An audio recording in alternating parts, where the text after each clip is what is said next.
Amazing day. It's 8:44. It's Wednesday morning. I'm ready for another beautiful day. Kurt, how are you doing? I'm doing fantastic. I'm ready for today's show. I'm pumped about what we're doing. We have phone call after phone call after phone call. We're going to get a lot done today. Yeah, this week has been a lot of fun. So yesterday, me and Kurt went to the arms room. We were able to participate in some training.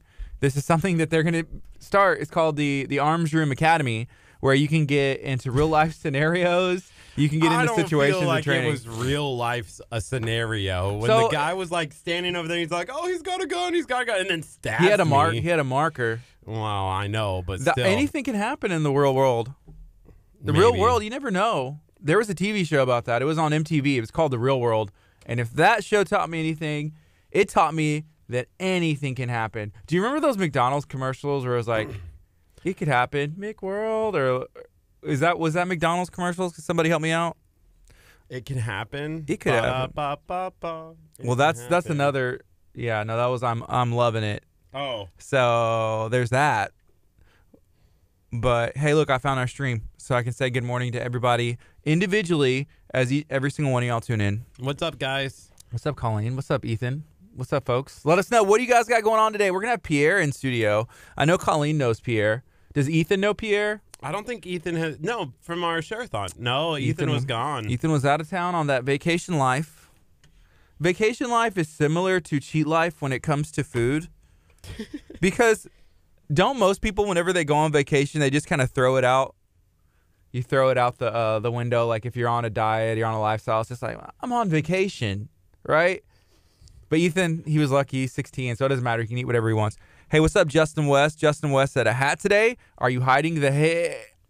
Ouch. Ew, it's still short. Yeah, it's still short. You know what? It's short enough to where it looks like exactly the same whether you wear a hat or not. So you just really wanted to wear that hat. Sure. Is that what it is? Because you're like, oh, my hair looks terrible. I'm going to wear a hat. No, it looks exactly the same. It's the love offensively hat. You got to love offensively. What does that mean to you? Love offensively. It means that no matter what the situation... I'm offended. Wait, why are you offended about being offensive? No, for me, it means just no matter what, love on people, you know? Whether you're blowing up their phone or... Get a restraining order. Get a restraining order. Yeah, just love everybody. Yes. Forever. That's a good idea. Hey, love somebody today. And on the offense, I think it means like don't just wait, but engage. Just show the love. Oh, you're trying to get a flat brim. You're trying to go for a different look. The sticker, but shouldn't it be a flat bill? Yeah. I just feel like the sticker adds to it. And I've asked Kurt, I'm like, why do you leave the stickers on your hat? He's like, oh, that's what you do, man. That's what you do, right? Yeah, you never take the sticker off. So then if you ever want to take it back, you can be like, wow. Still works. I think they would know because there's like a little bit of, stuff on the sides. They would be like, sir, have you worn this hat? And you'd be like, no. That never. white one that I wear, I'm never wearing that white one now that we have this camera. Because the white one has like the sweat stains and it just looks brown on Which the bill. white hat? I think it's my Nebraska Cornhusker hat. Oh, thank goodness. Please don't wear that in here anymore. Is it cold in Nebraska? I saw that we posted from KHEA's page a weather report. We did this morning from the Missouri. I saw that. It was posted like last week, but I saw it. I thought it fit well because a lot of the Midwest is getting snow days today. I still get notifications. I've never attended the University of Nebraska Omaha ever, but somehow I got added into their text notifications. Yeah, and so somehow you got added. I feel like you like hacked into the system and were like, I want to feel like I'm a part of Nebraska, University of Nebraska. They still send me text messages. UNO campus closing. Classes are canceled until noon today. And I've never attended the school, but I remember there was a big gas leak that happened close to the campus or something? Close to the campus. Yeah. And so I have friends that still work for the TV station that I worked for in Omaha. And so I called them up. I'm like, hey, guys, kind of got a source that says there's a huge gas leak so you got next added to the school. Yeah. And they're like, thank you. We had not heard that yet. What? Bam! Breaking news. So I helped them out. You're a snitch. I was not a snitch. A little bit of a snitch. You're not breaking news. I was giving them stories. You're snitching. See, they're trying to fix the issue. I feel like the gas company is probably not happy You know, whenever somebody is going around and telling people like, hey, guess what? I'm a snitch. I did not. I was helping out a news organ. You've never done that? You've never called the news? No, I've never called the news and been like, hey, guess what? I'm a snitch. And then like hung up after telling like blowing the lid off of, you know, my best friends, the gas company. You know? Come on. I'm best friends with the gas company. Everybody knows this. I would never snitch on them. But how is it snitching when it's like breaking news that if you shouldn't be outside like with a lighter? Where's the line? Where's the line between like, hey, I'm snitching and I'm breaking news? Has anybody else that's watching on Facebook, have y'all ever been the source, the anonymous source? Like Kurt is the person probably calling like the 1-800-TIP line whenever he sees somebody who like he knows it's not them, but he's like, but they slightly match the description. It could be them. I'm trying to figure out if there was ever a time that I called the news. Crime Stoppers. Besides that one time. I don't think I have. Well, because I'm a news journalist. Oh, of course. Still, 100%. 100%. You know, and we've talked about that. Kurt's like, well, once a news journalist, I'm always a news journalist. Like 100% serious. And I'm like, dude, you're not a news journalist. You don't work for the news anymore. Let it go. Wow. Like Elsa, let it go. I feel like once you're a news journalist, you're always a news journalist. And that's why he didn't vote until this last year. It was a local election. But still, I still don't know if that counts. He wasn't voting. He wasn't voting because he was like, I have to be, I don't want to be biased. I want to just not vote because I'm a journalist. I'm like, dude, no, you weren't. You were a journalist like 12 years ago. And even then, we're pushing it, saying journalists, hey, let me know, what do you guys got going on today? Feel free to share this video out right now. Hit the share button. I'm looking at it. You know, I have this giant screen in front of me, and hit share. It's easy. Can you demonstrate for people on how to do that? I did. Here's my finger like this, and I have this giant screen, and you just go share. Hold on. Show it now. Yeah. So, there you go. I'm hitting some emojis. There's actually a share button right here, if you guys can see that. And you hit share. You can write a post. Look, I'm going to share it with Amber and Lindsay from Butler's Courtyard. Boom! I sent it. And then here's all the other people in my messages. If y'all are wondering, these are my friends. You're probably in there yourself. So, easy. See how easy that was? You just share it. Easy peasy lemon squeezy. Very easy. Isn't that a phrase? Yes, I have heard that before. Easy peasy lemon squeeze. Colleen said, I get to drop the news. Never let it go, Kurt. Never. Dang. Yeah. But you don't know what it's like. You don't know what it's like hanging out with Kurt and him on his high horse of his integrity that he like built in his head. I feel like every news journalist should have integrity, right? Yeah, that's true. Every news journalist should have integrity. I'm not a news journalist anymore. But you know what? You know what I really need? I just need to start working for like a shower. What do you really need? Did you just say I needed a shower? I mean, it wouldn't hurt. I took one this morning. You told me for the first time in a week. You told me that every time you wear a hat, that's like the code. That's like, yeah, I didn't take a shower. I did take a shower. That's what I didn't know. I did. That's why I thought like maybe he needs a shower. That's why he wore his Love Offensively hat. I'm offended. Keep going. Anyways, I was gonna say, wow, now you really messed up what I was gonna say. I feel like I made what you were gonna say a lot better. I'm kind of offended. You know what I really need? You need a shower, Kurt. Wow. You wore your hat. Dang. Justin West did say take your other hat back. He said take it back.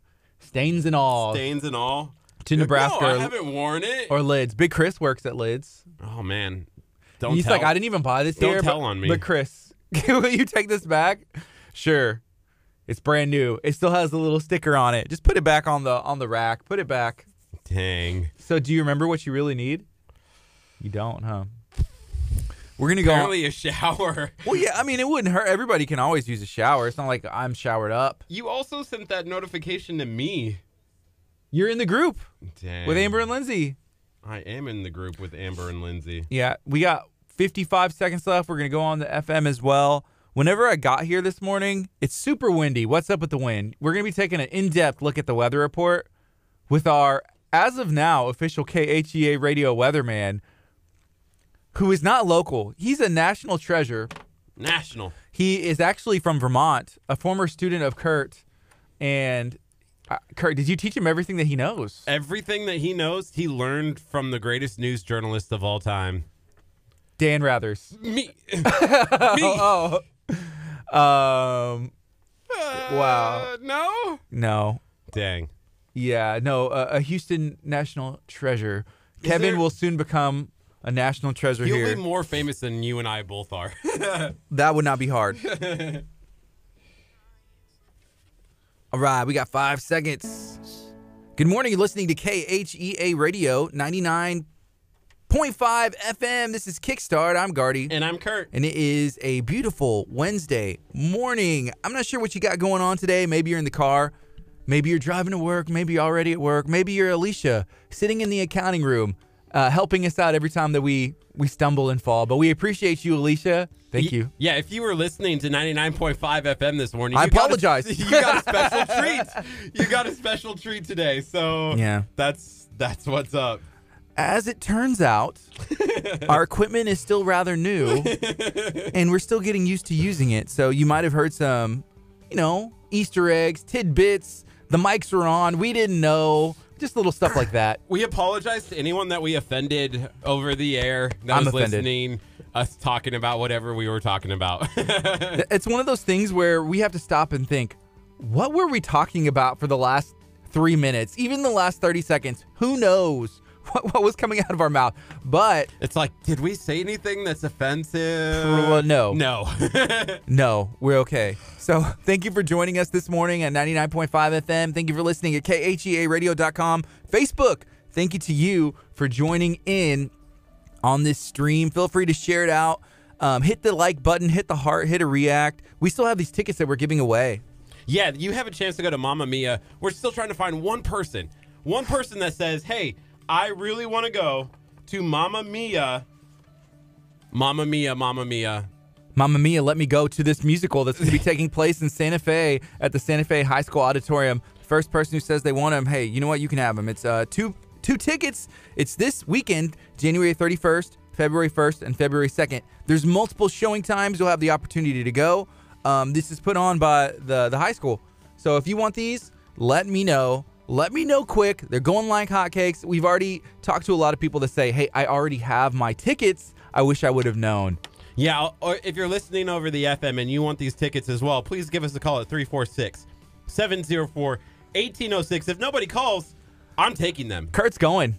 And Mamma Mia, Mamma Mia. And you taking your mom. I am. You got to fly her down. She can't miss this. No, she can't miss Mamma Mia. This is a once in a school year opportunity to go and watch this performance, Mamma Mia. And we talked about this yesterday, and you got this movie confused. The musical confused with the movie, The Sisterhood of the Traveling Pants. Which you're like, this is the same movie, right? Right? I haven't seen either, but I know for a fact that's not correct. That's not correct. Oh, man. Hey, good morning, everybody. Good morning, Mark. What's up, sir? Good morning, Angie, Darian. Chris would do it. Hey, Darian said Chris would talk about Big Chris in your hat. Yeah, I think he would, unfortunately. And that helps knowing somebody. That broke the camera back. Whenever you know somebody who works for the business, it helps. So check it out. KHEA Radio, we consider ourselves a business where we like to bless people. We like to give back to the community. We're giving away some tickets to go see Mamma Mia. You know what? You know me. You know Curt. And this is our way of teaming up with the city of Santa Fe and their educational foundation and giving back to you, the loyal listener. We appreciate it. Any takers? Right now it's 8:58 a.m. We're going to be getting into a lot of fun this morning. We have, again, a national weather meteorologist letting us know the weather. Yeah, he's from Vermont. Yes, actually, and he's going to be talking to us. He's Kevin Richer. I mean, he has his own Vermont weather channel. He'll actually get in the car and drive around whenever there's bad weather. Yeah, and like report on what's going on. He's like Vermont now. He had a green screen when he was the age of 12. He's a savant. He's always wanted to be like a weather person. That's cool. Yeah, so we're going to be talking to him on the phone, talking about the Midwest, like freezing cold. If you walked outside right now in Minnesota. Okay. Oh, in Minnesota. No, I was going to say outside now. Okay, I can do that. Okay, no, I can't outside in Minnesota, you have 10 minutes. 10 minutes to be outside before you start losing your skin. Like before your skin starts to freeze. Are you talking about like frostbite? Yes. terrible frostbite. So people are all across. If you saw our post this morning, people are coming up with some cool ways to enjoy the snow day.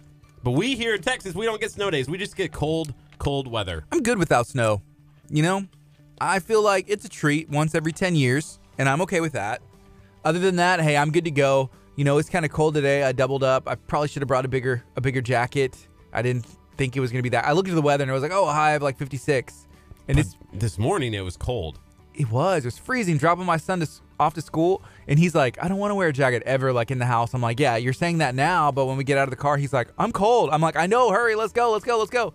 He had a school project. Yes. So he started the school year in kindergarten. His name's Kellen. He's 6 years old, turned 6 in November. He started the school year in kindergarten. That's where he is supposed to be. Halfway through the year, we decided to move him up to first grade because he was excelling, right? Anyways, he's doing great. You know, he got assigned a project for Black History Month, and that project was on Oprah Winfrey. Okay. So you get a dish, we get a dish, you get some knives. Oh! You know how to ruin a sentence, don't you? You know what? Oprah Winfrey. In a train of thought. I know. Yes, I know who Oprah Winfrey is. So yesterday we went to Walmart to grab some stuff, and while we were there, I was like, man, our printer's jacked up. Hey, if I find some pictures of Oprah, because he had to make a poster board, like a whole project, talk about facts and all this stuff, and so we went to the department, and I had to print out some photos of Oprah. I Googled like high resolution HD photos of Oprah, and I found some wallpapers and printed them out. And so I felt kind of weird when I went to go pick them up, because the lady, she was like, here are your photos. And I said, okay, thank you. And I said, can I check them, before I pay? Oh, sure. So I checked them out, and she was like, it's Oprah. I was like I had 6x8s of Oprah, like photo, like of picture quality. I was like, did they get concerned and be like, why do you want these? Yes. Like checking you out? A little bit. They were like, oh, yeah, it's Oprah. And I was like, oh, yeah, it is. My son has a project. He's just not here right now. He's actually at the McDonald's at the front of Walmart. I just came to the back to pay for him. But yeah, that's the only reason we want these. We're going to put him on a poster board. He started the year in kindergarten, but he's in first grade now. And can you believe like, they're making him do a project on Oprah? I was like, the person would be like, I don't believe you. Come with me. We got you in the back. You know what would have been really funny? What? If you would have been like, well, actually, I work for Oprah, and we're starting her 2020 presidential campaign. Yeah. That would have been hilarious. And I needed Walmart at 646 in League City to print out these 6x8s for the official kickoff of the campaign. Yes, I should next time. Next time. That's funny. But it was a good experience. And shout out to them because it was quick. They said it'll take like an hour, and I said, is it really going to take an hour? I literally came to get the poster board for my son's project. I came to get some letters and some construction paper, and I was like, oh, we should get some photos. Which is interesting because whenever you have a 6-year-old and they have a project of that magnitude, do you know who ends up doing it? Like, who's the homework for at this point? Who is the homework for? Is it for the student or is it for the parents? I figured that because I saw someone else that's also in Kellen's class also posted a picture of a poster that they were working on. And it looked fantastic. It did not look like a first grader. No, neither does ours. Kellen was trying to help. I want to do this. We're like, just stay back. Just stay back. Because, it's ours. Yeah, just stay back. Okay. I remember as a kid, when I was in Boy Scouts, we had a Pinewood Derby. And so it's like you design this car that goes down a hill and then you race them. Mm-hmm. My dad was the same way. Like, no, it has to be this way. I'm like, but Dad, I want like a little Lego on top. Well, that's not aerodynamic, like, stop, let me have this. And I was like, okay, ended up winning. I have this big old trophy, or I used to, I don't know where it is. Big old trophy. I didn't do anything to deserve it. Yeah. We bought 2 poster boards in case we messed up on one. What we should have done was did one, like, okay, this is one turning in, and now we let you do your son. Like, here's what we're going to do. Write Oprah at the top, and then do everything that you want to, and see how it turned out. And then he could turn in both and be like, which one would you prefer? Like, really, like, what are you trying to make us do? Like, what's the assignment, and who is it for?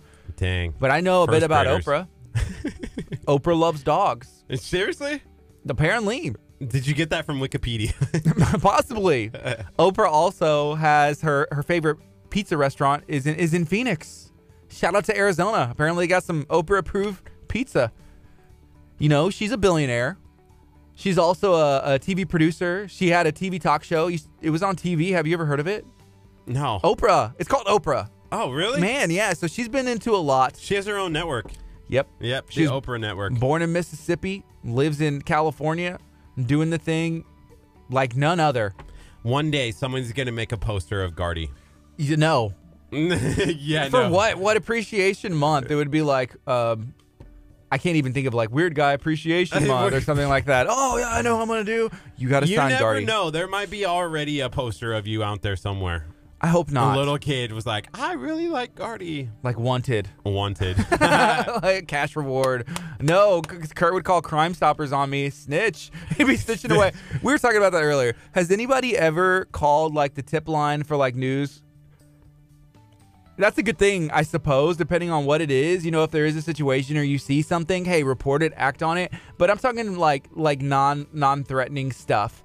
Like, hey, I saw this guy and his name was Kurt Casper and he was wearing a hat and it had sweat on and he tried to return it. That's wrong. See, I always feel like, you know, the Crime Stoppers where they're like, if you see a person who looks like this, yes, I always feel bad because what if it's not that person? Exactly. That's kind of like Mean Girl-ish, you know, where she's like, oh, this is the guy, blah, blah, blah, blah. Well, you're 100%. I mean, they're like, let's make a profile for him. And then what I'm asking everybody else to do is to go try and profile somebody based on somebody's description. So it is a thing. It can be touchy. Always make sure that you're careful. Hey, we're getting that phone call, aren't we? Not yet, but we're gonna call out. But I wanted to go back because Athena mentioned, born and raised in Chicago. I hate the cold, so I moved to Texas. My mom has the day off because it just too cold in Chicago. That's what's up, man. I don't blame him. It's too cold there. What are you talking, like 2 degrees? Somebody was telling us the other day. It's like, oh, it's like 17 degrees there. I think Ethan said in Kentucky whenever he was home. That's what it was. Are you gonna make this call out? Yes. Let's see what's up. We're gonna stay on the FM and let this go, huh? Yeah. So we're calling Mr. Kevin. He's in Vermont and he's a stand-up gentleman studying to be a meteorologist. He's a scholar. So I'm going to put him on program 1, okay? Here we go. So let us know. If you're watching on social media, what are you guys up to today? What's up, Rockwell? I see you in. Rockwell has been in studio with us before, and I'm excited to have him back and to go out and check out everything he has to offer. We're good. So I think we're on. Is it ringing? Kevin, are you there?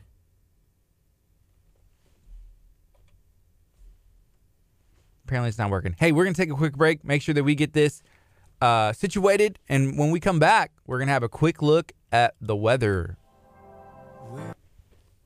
Kevin, are you there? Yeah, I'm here. Could you hear us? Kevin!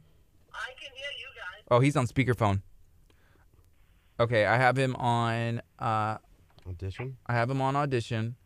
His enabled, and it says call right here. So hit pair. Talk now, Kevin. Hello. Hey, there he is. What's up, Kevin? What's up, sir? Oh, you know, same old, same old. Yeah, it's good to talk. I feel like it's been so long. It's been what, like couple days since you guys, tested up with them? Yeah, it's been about a week. But a lot has happened in the world of weather. Yes, it definitely has. Yeah, so how is it in Vermont right now, weather-wise? It is 16. Where I am, it is 16 degrees. It is snowing. Okay, it's snowing 16 degrees. So right now in Lamarck, Texas, it's 45 degrees, a high of 54, a low of 50, which doesn't make any sense to me because I just said it's 45 degrees. What am I supposed to do with that? Right? Like, Siri, I'm looking at you. What's up with that?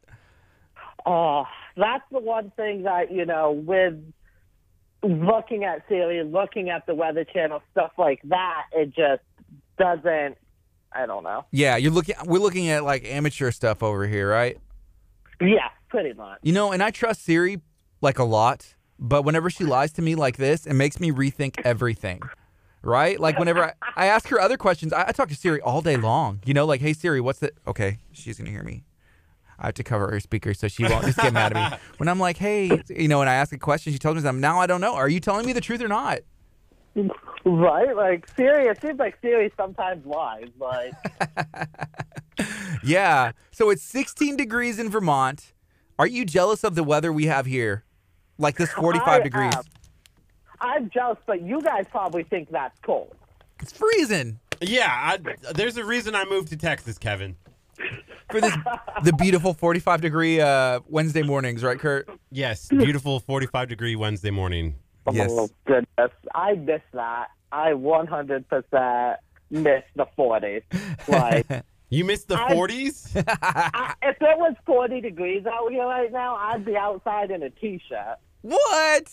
Hey, there was a guy in line dropping their child off at school when I was dropping mine off, which I have like a hoodie and a jacket on, right? He was in shorts and a T-shirt, just kind of like toughing it, getting his son out of the car. And I Did looked he have at him. cowboy boots on too? Because I feel like that's the thing to do. No, I think he had on flip-flops, like straight up flip-flops, shorts, T-shirt. And Kevin, was that you? 'Cause it could have been. Oh, well, that's like my uncle. He will, even this time of the year, he'll be in sandals. Wow. Well, not us here. Well, except for that guy. He must not be from around here because this is freezing. I could see Kurt out in sandals right now. What do you have to say to that? I don't wear sandals, so that's no one wants to see my disgusting feet, so I don't wear sandals. That's true. That is yeah, true. I will give him that. Kurt, how long were you in Texas before you started to get like unaccustomed to the cold weather? Because there is a time period. I feel think like a year. After about a year, the second winter hit, I was like bundled up. Well, last winter it snowed here, so it was cold last winter. Right. Yeah. But moving directly from Vermont, you were used to that 17 degree and snow all the time, and so you're probably like, silly Texas people, it's not cold here. And then look at you now. You got this nice jacket. You leave jackets everywhere. It's over there. I see it over there hanging on all our giveaway stuff. I was like, yeah, thanks. Keeping it warm. Kevin, we're talking about the Midwest. We got about a minute here, and then we'll go back on the FM. Give us kind of a preview here really fast before we jump back on the FM about what's kind of going on in Chicago. You got about a minute or so. Yeah, it is all throughout the Midwest. It's, freezing cold. It's 20 below right now in Chicago, but with the wind out there, the winds right now about 20 miles an hour. It's feeling like it's negative 47 in Chicago, which is very, very cold.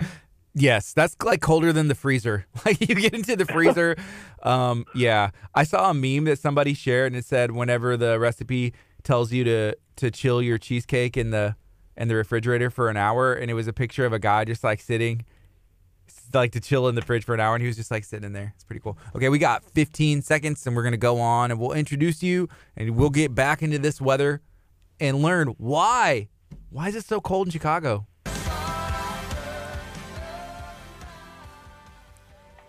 Good morning. You're listening to KHEA Radio 99.5 FM. This is Kickstart. I'm Gardy. And I'm Curt. Right now it's 9:12 on a chilly Wednesday morning here in beautiful Lamarck, Texas. I'm so excited that you took the time to listen, tune in today, maybe at work, at school. Make this your new morning routine. Thank you, everybody watching on Facebook. We appreciate you guys. Feel free. Tune in. Are you cold? Are you from here originally? If not, where are you from? And are we... maybe, I want to say a pansy. Is that kind of flower? But are we soft? Are we soft for thinking like, hey, I'm freezing. It's 45 degrees. I think when it gets this cold, I'm freezing. I used to not think that 45 was cold. Like, we'll find out here. When it's 45, like when I lived in Vermont for those 2 years, or even in Nebraska, 45 is like shorts and t-shirts weather for me. But now I'm bundled up. I got multiple sweatshirts on. I'm taking my coat when I go outside. Wearing a hat to cover up my ears. Yeah, wearing headphones outside of the studio, like as earmuffs. Yes. I don't like the cold. Yeah, so we have a special guest that we have called in. This is a national meteorologist expert that has been helping us kind of figure out what's going on with the weather. We have our weatherman, Kevin, calling all the way from Vermont. Kevin, how you doing today? I'm doing good. What about you guys? Doing pretty good, but I'm not going to lie. I'm a little cold. You're saying that you guys are cold there in Texas. But, here where I am, it is 16 degrees. You guys are up in the 40s. It's 16 here. So I think I'm the one that can complain about the cold. You know what? You're probably right. Y'all lost a degree because it was 17 not even 3 minutes ago. And so the temperature's still dropping because here in Texas, it's usually like, okay, you wake up in the morning. It's going to be cold. It's going to be cold, and that's the coldest it's going to be, and then it'll warm up. I have people who like don't even turn on their heater ever during the winter just because here in Texas. That's you. That's me. For the money bill. Like money bill, take the money, but it doesn't get cold. Like 59 degrees inside of a house, that's decent. No, that's way too cold, Kurt. Oh. For me, you might as well be outside in Chicago. Can you share, Kevin, what is going on in Chicago? Because there's some like headlines and news. Apparently, it is freezing cold. Yes, it is definitely freezing cold in Chicago, freezing cold in the whole Midwest. Let's take a look at the weather for Chicago right now. It is 19 below in Chicago, but it is nice and sunny there, actually. But the wind, west at 19 miles an hour, which is making it feel like it is 47 below zero it's too cold. in Chicago. They do have a wind chill warning out there, so if you go outside, definitely be careful. You want to make sure that you bundle up because the dangerous cold, this wind chill can cause frostbite on its exposed skin in as little as 5 minutes. Wait, 5 minutes now? It was like 10. We're losing time here, people. We're losing time. So make sure you stay inside. What do people do? They cancel work? Because we had somebody that was watching earlier. They said their mom, Athena, said she was born in Chicago, raised there. That her mom has the day off because they said it's too cold. Like, don't go to work. Stay inside. Yeah, if you have to go outside in this, definitely bundle up. But this is where you'll definitely see schools closing. You will see businesses closing, telling people to go home just because it's wicked cold. Wow. That happens here, but I'm not even joking. Like, if it hits 30 degrees, if it hits 30 degrees here, the schools are like, do we have school today? And that is the honest truth. Like, we have canceled school days because it's been like about 30 degrees. Does that seem kind of crazy to you? That seems very crazy to me that, 30 degrees, you guys are canceling school down there in Texas because for most of the winter, we're below 30 degrees. We're in the teens. We're in the 20s here in Vermont. So that's definitely different. I remember my year that I think you were one of my students. No, it was the year before that. It snowed, and at night, there was nothing on the ground. And then all of a sudden, the next morning, I woke up and they're like, hey, school's been canceled. It snowed a foot. What? Overnight. And I was like, oh my gosh, how am I gonna scoop this driveway? Yeah. Did you?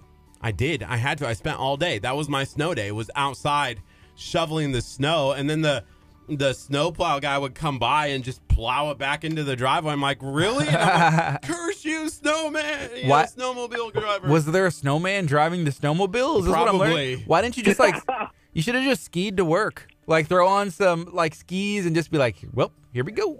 And then you catch some momentum and you'd get there in no time. Dang. Does it work that way? I will say at my high school, I had students coming in snowmobile someday. Oh my gosh. And there's no chance, like, okay, I drive a snowmobile to school, I park it, like, is it going to be melted by the end of the day? Like, that's not going to happen, huh? No, we don't. You would need bright sunny skies, high 30s for that to happen. And, the high today in this area is staying right in the high teens. So people can ride their snowmobiles to school or work or whatever today. Gardy, you know what the best part about living in Vermont is? Sure, I do. Okay, you could take in the middle of winter. I already know. Oh, okay. You could take a sandwich to work, leave it in your car, come out for lunch, and it would still be fine. Probably like ice cream. Yeah, it would be great because it's still cold. Like, that's your ice box. You don't need to take it in, put it in the refrigerator. Yeah, whenever I used to work for AT&T, as a technician, so driving outside, and in the summer, if you leave your truck off, you could like keep your food warm. But, it's kind of the exact opposite. But you just put it on the dash right there. It'll warm up your food. Doesn't matter what it is. Oh, I got some, I don't know, spaghetti, like a meatball sandwich, a sub, grilled chicken. It was in the fridge all night. Let me just put it on. Hey, guess what? It's like 102 degrees outside, and it's going to be warmed up in, an hour and a half for me to do this job. And it's like a nice little an oven. Dang. Yeah. And then people sometimes like cooking cookies like on the dash. So then you get into that beautiful smell in your car.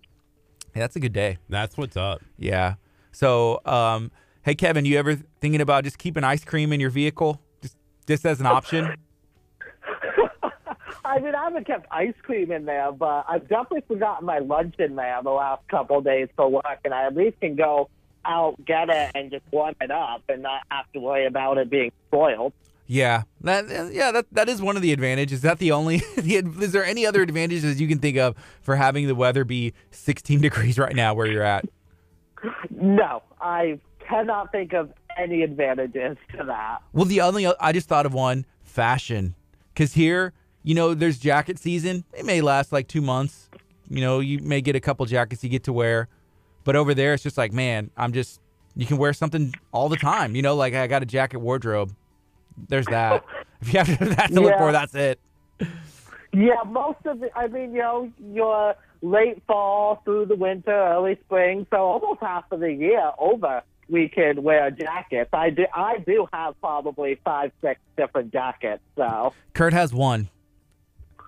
Right. I wear one. He has one jacket.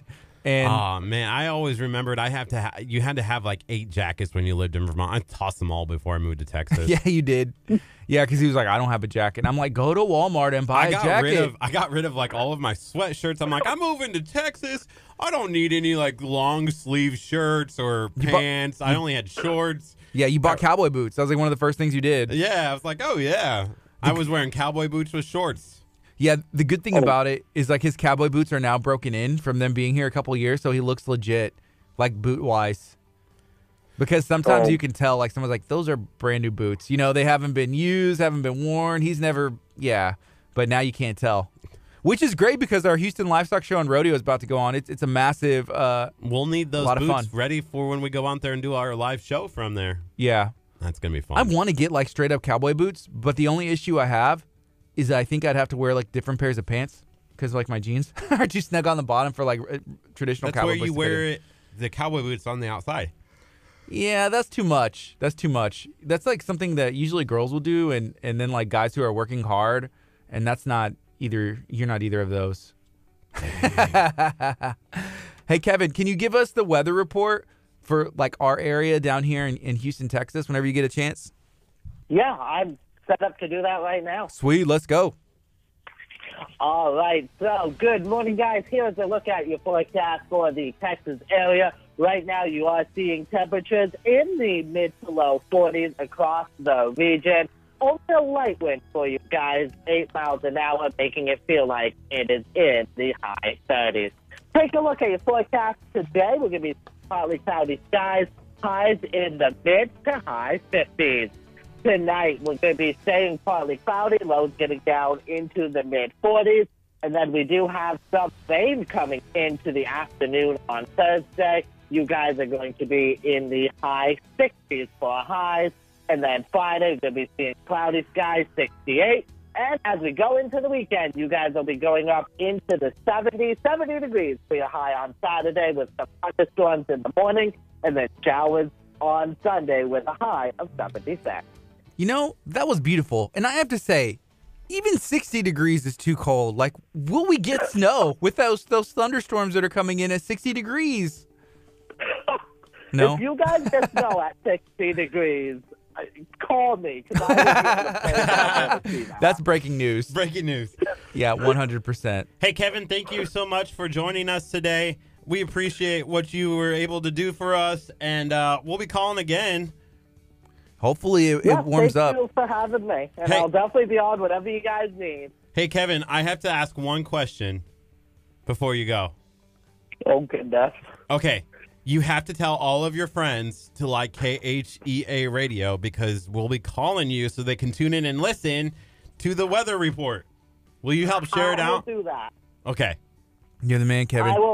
I'll go on my Vermont Weather Facebook page, share that all out. Yeah.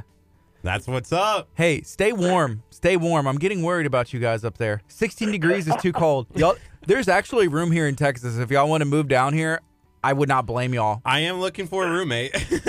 I did see that. I'm thinking about it, Kurt. Dude, Ooh, come down. Come down, and then you could do the weather here every day live. You wouldn't have to be on the phone. No. Here's the thing. So much easier. We still have you do it from the phone, but in the same room. Just because we like the way it sounds. on the mobile camera. Outside of the window studio here. That's funny. Still. But yeah, I'll hey. just go right outside the studio. Like, Exactly. give me the mobile cam, and everyone can see it live outside. Yeah, because he could go outside and be like, here, he's in the thick of it. You know, he's in the middle of it outside, reporting directly from outside the doors of KHEA Radio. Do you think we could get outside with the signal? Maybe. Like, could I go stand outside from the mobile camera? Maybe we'll try it today. I think you should try mobile cam outside. You know, everyone on Facebook Live would love that. I think so. Let us know. All right, Kevin. Hey, we'll talk to you soon, man. Yes, thank you, guys. Have a good day. You too. Take care. Bye. All right. You're listening to KHEA Radio, 99.5 FM. This is Kickstart. What time are we on till today, Mr. Curt Casper? What time are we on till? The answer is 11 o'clock. Oh, okay. It's 9:25 right now. We're in the middle of it. Thank you for tuning in. What's up, Kelsey? What's up, Thomas? Thomas, you know, Thomas is actually The AKA tank engine? not the tank engine, but AKA Santa Claus. AKA Santa Claus is Thomas Champagne. Oh, yeah, Thomas Champagne. I was like, Thomas. And, you know, with it being this cold here and around the world, I feel like Santa Claus would be used to this. But this is like Santa and the sleigh, and maybe we need a sleigh to get to work because there's not snow out, but hey, it feels like it's in the high 30s due to the wind. It's too cold for me. I can't stand the cold. The cold Yeah. is the worst. Yeah. So Lavelle said, I love cold. What is it about the cold that you love? What is it? Let us know. Do y'all like the cold weather? Do you despise the cold weather? You're listening to KHEA Radio 99.5 FM. With this cold weather, I feel like it's the perfect time to make a jump and go skydiving. Is that something you would do at whatever, you know, it's in the high 40s, 45 degrees. You go to Skydive Galveston, jump out a plane at 45 degrees. Is there something different? When the icicles are free. I remember when we jumped last summer that it was cold. It was definitely like one of the most like More chilly, windy day. It was windy. Well, it was windy, but Yes. when you get up, it's definitely colder. So I don't know if I'm jumping at 45. I think you should. It would be fun. The icicles as you're jumping down. So, you know, But here's the thing, it's in Galveston. Does it get cold in Galveston? Like it's like a tropical area. Paradise. Isn't it? Paradise. yeah, especially at that height. I don't know. You jumped at 12,000 feet with Skydive Galveston over there, and I don't think that ice would form on you, but I could be wrong. It's happened before. I've been wrong before. So we're going to take a quick break. This is KHEA Radio, 99.5 FM.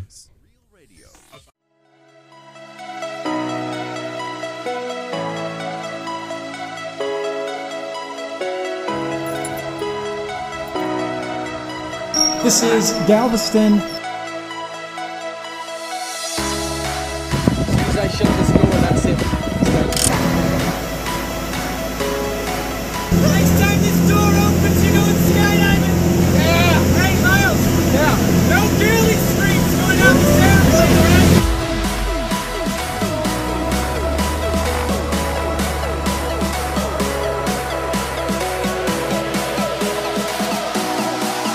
Skydive Galveston. See you later.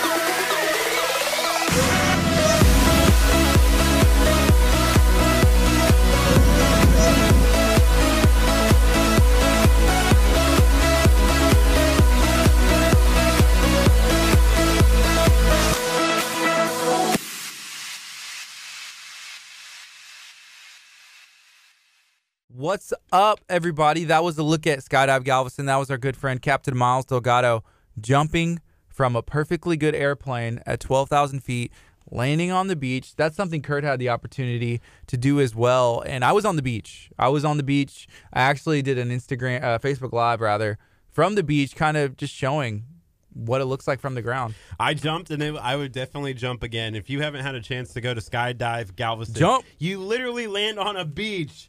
Yeah. Every single time. Kelsey, I agree. Robert needs to go. And, you know, we've met a lot of people here in Galveston County, right? Okay. Like, we've met a lot of people that have really affected our lives and that we can sit and call friends. For me, Simon and Tammy, they're one of the closest friends that I have. And it's, you know, for me, it boils down to this. I have 2 years ago, I was out with my buddy Jimmy, and we were down in Galveston. We were up at the crack of dawn. It was like 7 o'clock in the morning. First of we all, wanted to go get the sunrise. That doesn't sound like you, but keep going. Yes, I was up early. I wanted to get the sunrise. We were late getting the sunrise. The sun was already up by the time we got there. Okay, that sounds more like you. More like me. Yeah. And we were going to go fly the drone and stuff. And so we were down there, stopped at a gas station. And I don't think you and I had even started the radio station yet. A much simpler time. But I said, oh, I saw their truck, their red truck that has like Skydive Galveston. And I started talking to the lady. And I said, well, Skydive Galveston, hey, we're about ready to go fly our drone, etc. And I was like, man, we should team up sometime. And she's like, yeah, give us a call. And I never did for like a year. Why? Were you scared? I was like, well, I got busy and sidetracked and stuff. And so a year later, that I was doesn't like, sound you like know you what? either, actually. I know. Keep going. A year later, I was like, you know what? Let's do this. Let's call her. Let's see what's going on. And did. And it's turned into a fantastic friendship and relationship with Skydive Galveston. And I'm so excited to announce that Skydive Galveston will be partnering with KHEA Radio starting February 1st. So you'll see more Skydive Galveston here on our streams. You'll see more Skydive Galveston out and about as we're going through the community. We're going to be talking about a lot about them, and I'm so excited for that. So Robert needs to jump. Is that what Kelsey was saying pretty much? And Lavelle Yes. said too scared, which I understand. You know, if you don't, like, I was indifferent towards it, and my wife was like, I really don't want you to skydive. So I was like, okay. But it is something I would potentially do. And, yeah, if you're not comfortable doing something, you know, you don't have to do anything. For sure, yeah. Kurt did it, and I think you had a blast. I did. For me, it took having Simon in, and we'll have to have Simon back in again sometime. But they talked about all the safety precautions. So, you know, you have to pull out, you know, they have, if the parachute doesn't pull when they pull, there's a safety precaution beyond that. And if that doesn't work, there's a safety precaution on that. And if that doesn't work, you just land in the ocean. You know, so like for me, after hearing like all of the safety precautions, I said yes. Maybe they should just like try flapping. Flap. Make this go. The fifth and final. Yeah, fifth and final option is to flap. And you never know. Pray. You may get the ability to fly. And how cool would that be? Possibly. Or you wear like one of those, like a cape, and you could like hang glide on it. Nona said, it's on my bucket list, but I'm scared of flying, let alone jumping out of a perfectly good airplane. I think that's the funniest part. You get a certificate afterwards that says, I jumped out of a perfectly good airplane. Mm-hmm. So those certificates are worth keeping because whenever you first jump, you have to do something called a tandem skydive, which means that you jump with a certified skydiving teacher. They've done all the jumps required, completed the hours to be able to jump by themselves, and then be able to do a tandem jump instructor. So you have to jump like hundreds and hundreds of times before you are even certified to jump by yourself. It's a big thing. So I know Simon has jumped thousands and thousands of times. He jumps every day, you know, just about every day when the weather allows. All over the world too. Yeah, that's cool. And I think it's one of the only place in the United States where you are guaranteed to land on the beach every single time. Every jump, yeah. That's crazy. So there's people that come from all over the world. Whenever we were there was a gentleman from Michigan. He came from Michigan down here for his birthday, specifically to jump from Skydive Galveston. You know, he said he had family in Houston, but this was his birthday present. He's like, okay, we're going to go stay family in Houston, but my present is I'm coming down here to jump. And then whenever we were there another time, there was two guys from like Portugal, yeah. Yeah, like I don't know. They were from I don't remember exactly where they're from. South America. They're from South America. They didn't know each other before, but they met each other while they were there, and they both came specifically to skydive. That's awesome. It's pretty cool. What's up, Joe? Good morning, Texas Chronicles. History, Mystery, and Adventure, Joe Perez. I saw he reshared the Cool Cow Creamery video this morning. That's what's up. Yeah. Cool Cow Creamery. There's some in our fridge from the Sherathon. Cool Cow Kryptonite. I feel like that's your kryptonite. Oh, it is. Cool Cow. I will go nuts. We've been talking with them, and we'll have to reach out, but I really want to do an ice cream eating challenge with them. I know you do, like real bad. Because I feel like I could take it down easy. Even if they don't want to, you're just like, hey, we got to do one. They're like, okay, Kurt, we get it. Like, we're not interested. They wanted at this. to. Yeah. They wanted to, but yeah, that Cool Cow Creamery video, it's my kryptonite. Like, Kurt, oh, man. Yeah, Kurt just wants to start his own eating challenge. He's like, it's the Kurt challenge where I just get everything and then I eat it.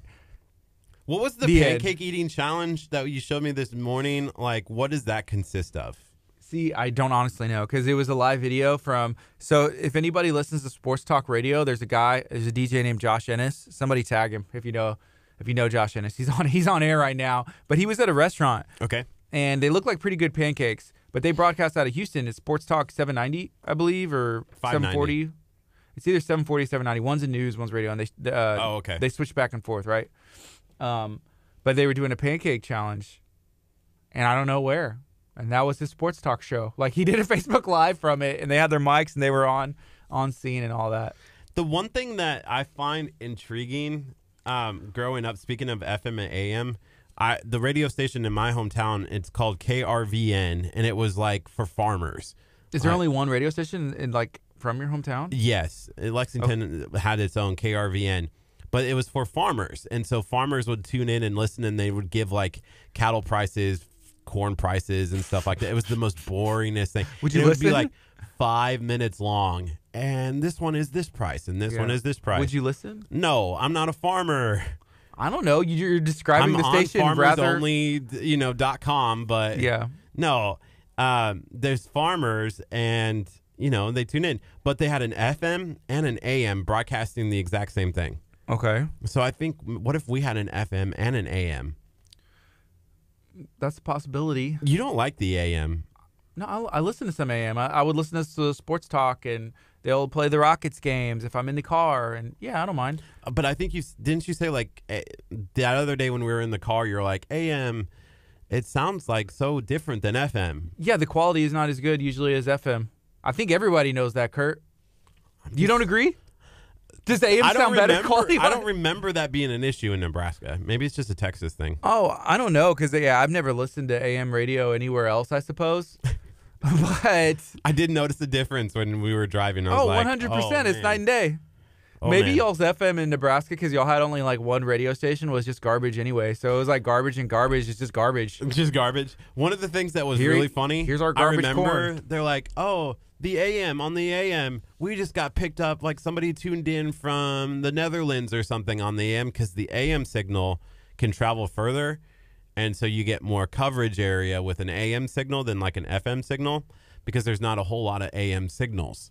And so they could carry, like in the air, it can go, wherever. Well, they're probably legally allowed to broadcast more or something. But if for somebody to listen from the Netherlands, that doesn't make sense. I know the signal, because what happens with radio signal is it goes up in the air and then scatters across. And so in the AM, Kurt, this conversation. Okay. You went too deep. I get it. I'm being nerdy. Not even that. You're being boring. Sorry. Hey, we're about 8 minutes away from having our second phone call. Yes. With Casey Whitley. They do. It's 9:37. This is KHEA. We're streaming on Facebook. I appreciate you guys. I'm sorry, Whitley talking. Casey. And I we also messed it up. That's why.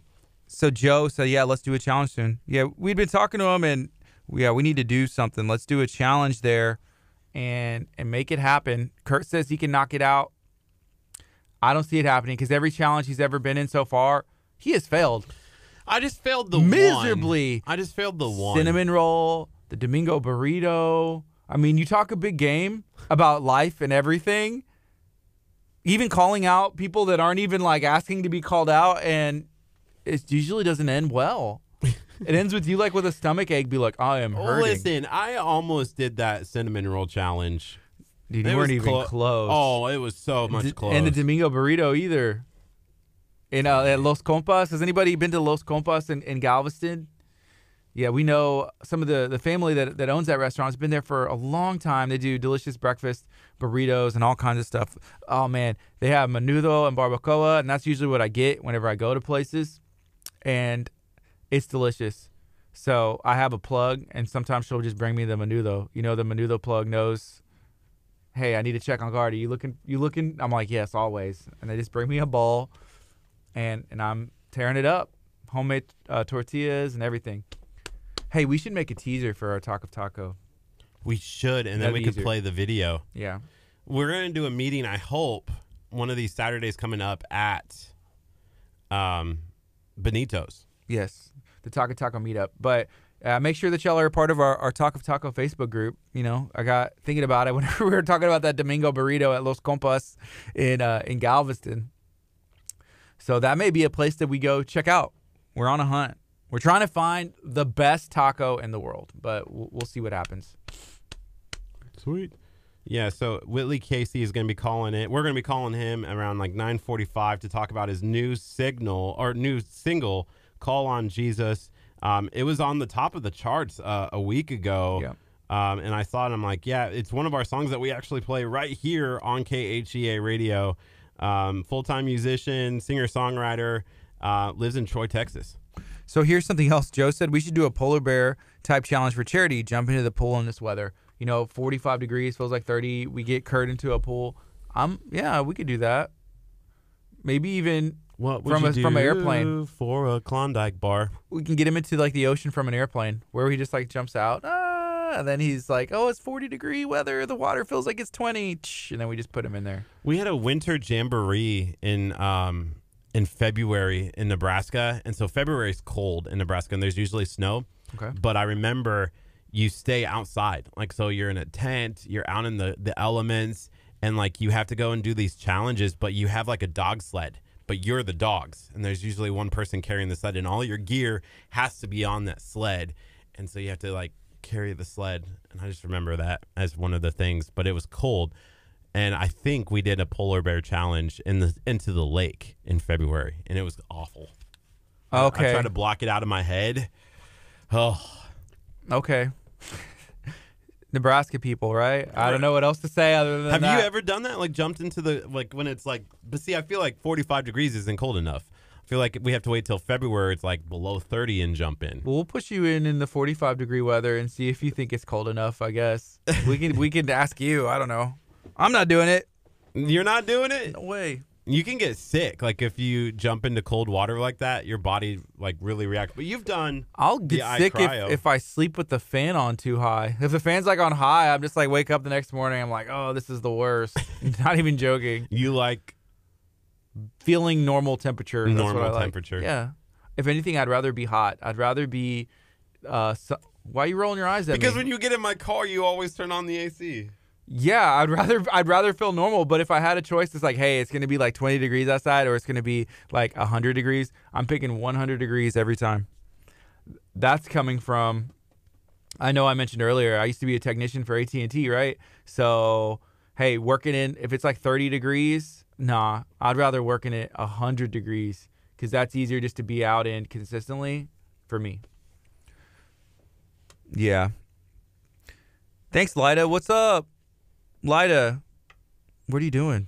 How's Galveston? What's the weather like? Is it cold there? Curt said it's like a tropical paradise. He doesn't know if it's even cold there. Every time I go to Galveston, it's way warmer than like Lamarck. Well, I feel like it's windier there. It'll be windier there, and that can also contribute to the chill factor. Plus Lida's there. She could maybe be like our Galveston weather girl. Weather woman, whatever she would prefer to be called, just weather person. I don't know. Lida, what do you want? You know what we could do with Lida is she could call in and sing us a tune. Yeah. And she could have her guitar, play it, sing us a tune. Yeah. Just randomly like, hey, Lida, we need a tune. You got one? And she sings. Yeah. Lida, we may just start playing like her her Instagram stories just because they're funny and more entertaining than we are. We just start doing that, being like, hey, we just plug it into the system and boom. I can. Well, there's that. Okay, Curt.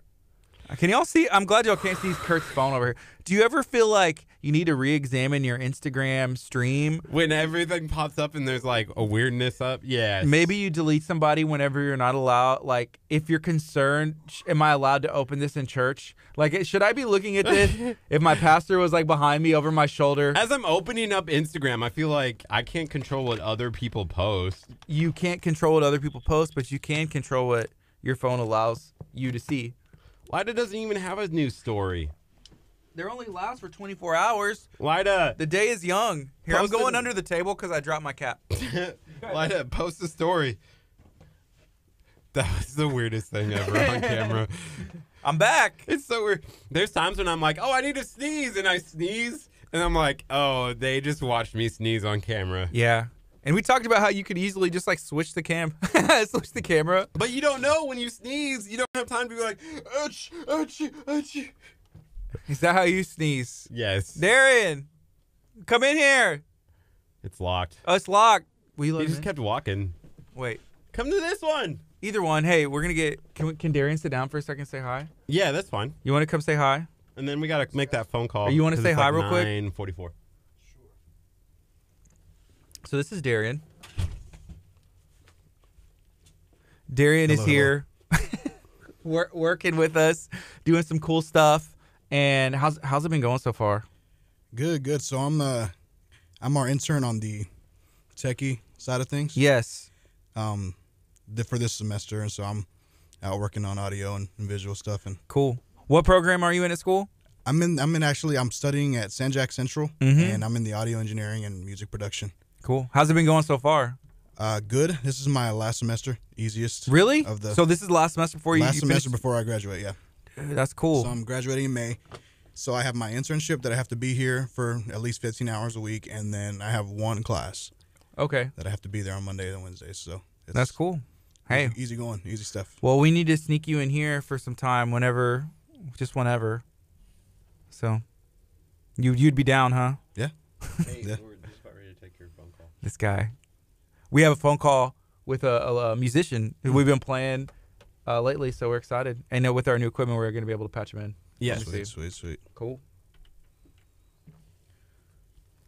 All right. Well, we just wanted to say hi. What's up, guys? So Thanks. Good to see you. We had fun last night. At, Oh, yeah. Top Golf. was Top it fun? golf. Yeah, it was fun. Is your back sore? Mine's a little sore. No. You got to work out, Kurt. I got to work out. I hadn't golfed like that in forever, but I was ripping it, right? Yeah. He says he is. He says he can hit it like 5,000 yards.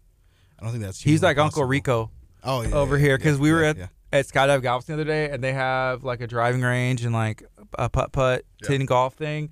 And he was like, "You see them mountains over there?" And I was like, "Kurt, are you serious? There's no mountains in Galveston." He was like, "Exactly." He's like, "You don't see them." He's like, "I can hit them over the mountains." And I called him a liar. He said no. I'm pretty good, right? Yeah. You guys he has a technicality down. See? Technique. That's what's up, Gardy. Okay, you can hit the ball over the mountains. I'm sorry, I'm wrong. I mean, better than. I don't know. Pastor Josh was hitting it over the actual net that was there. Out of the thing? Yeah.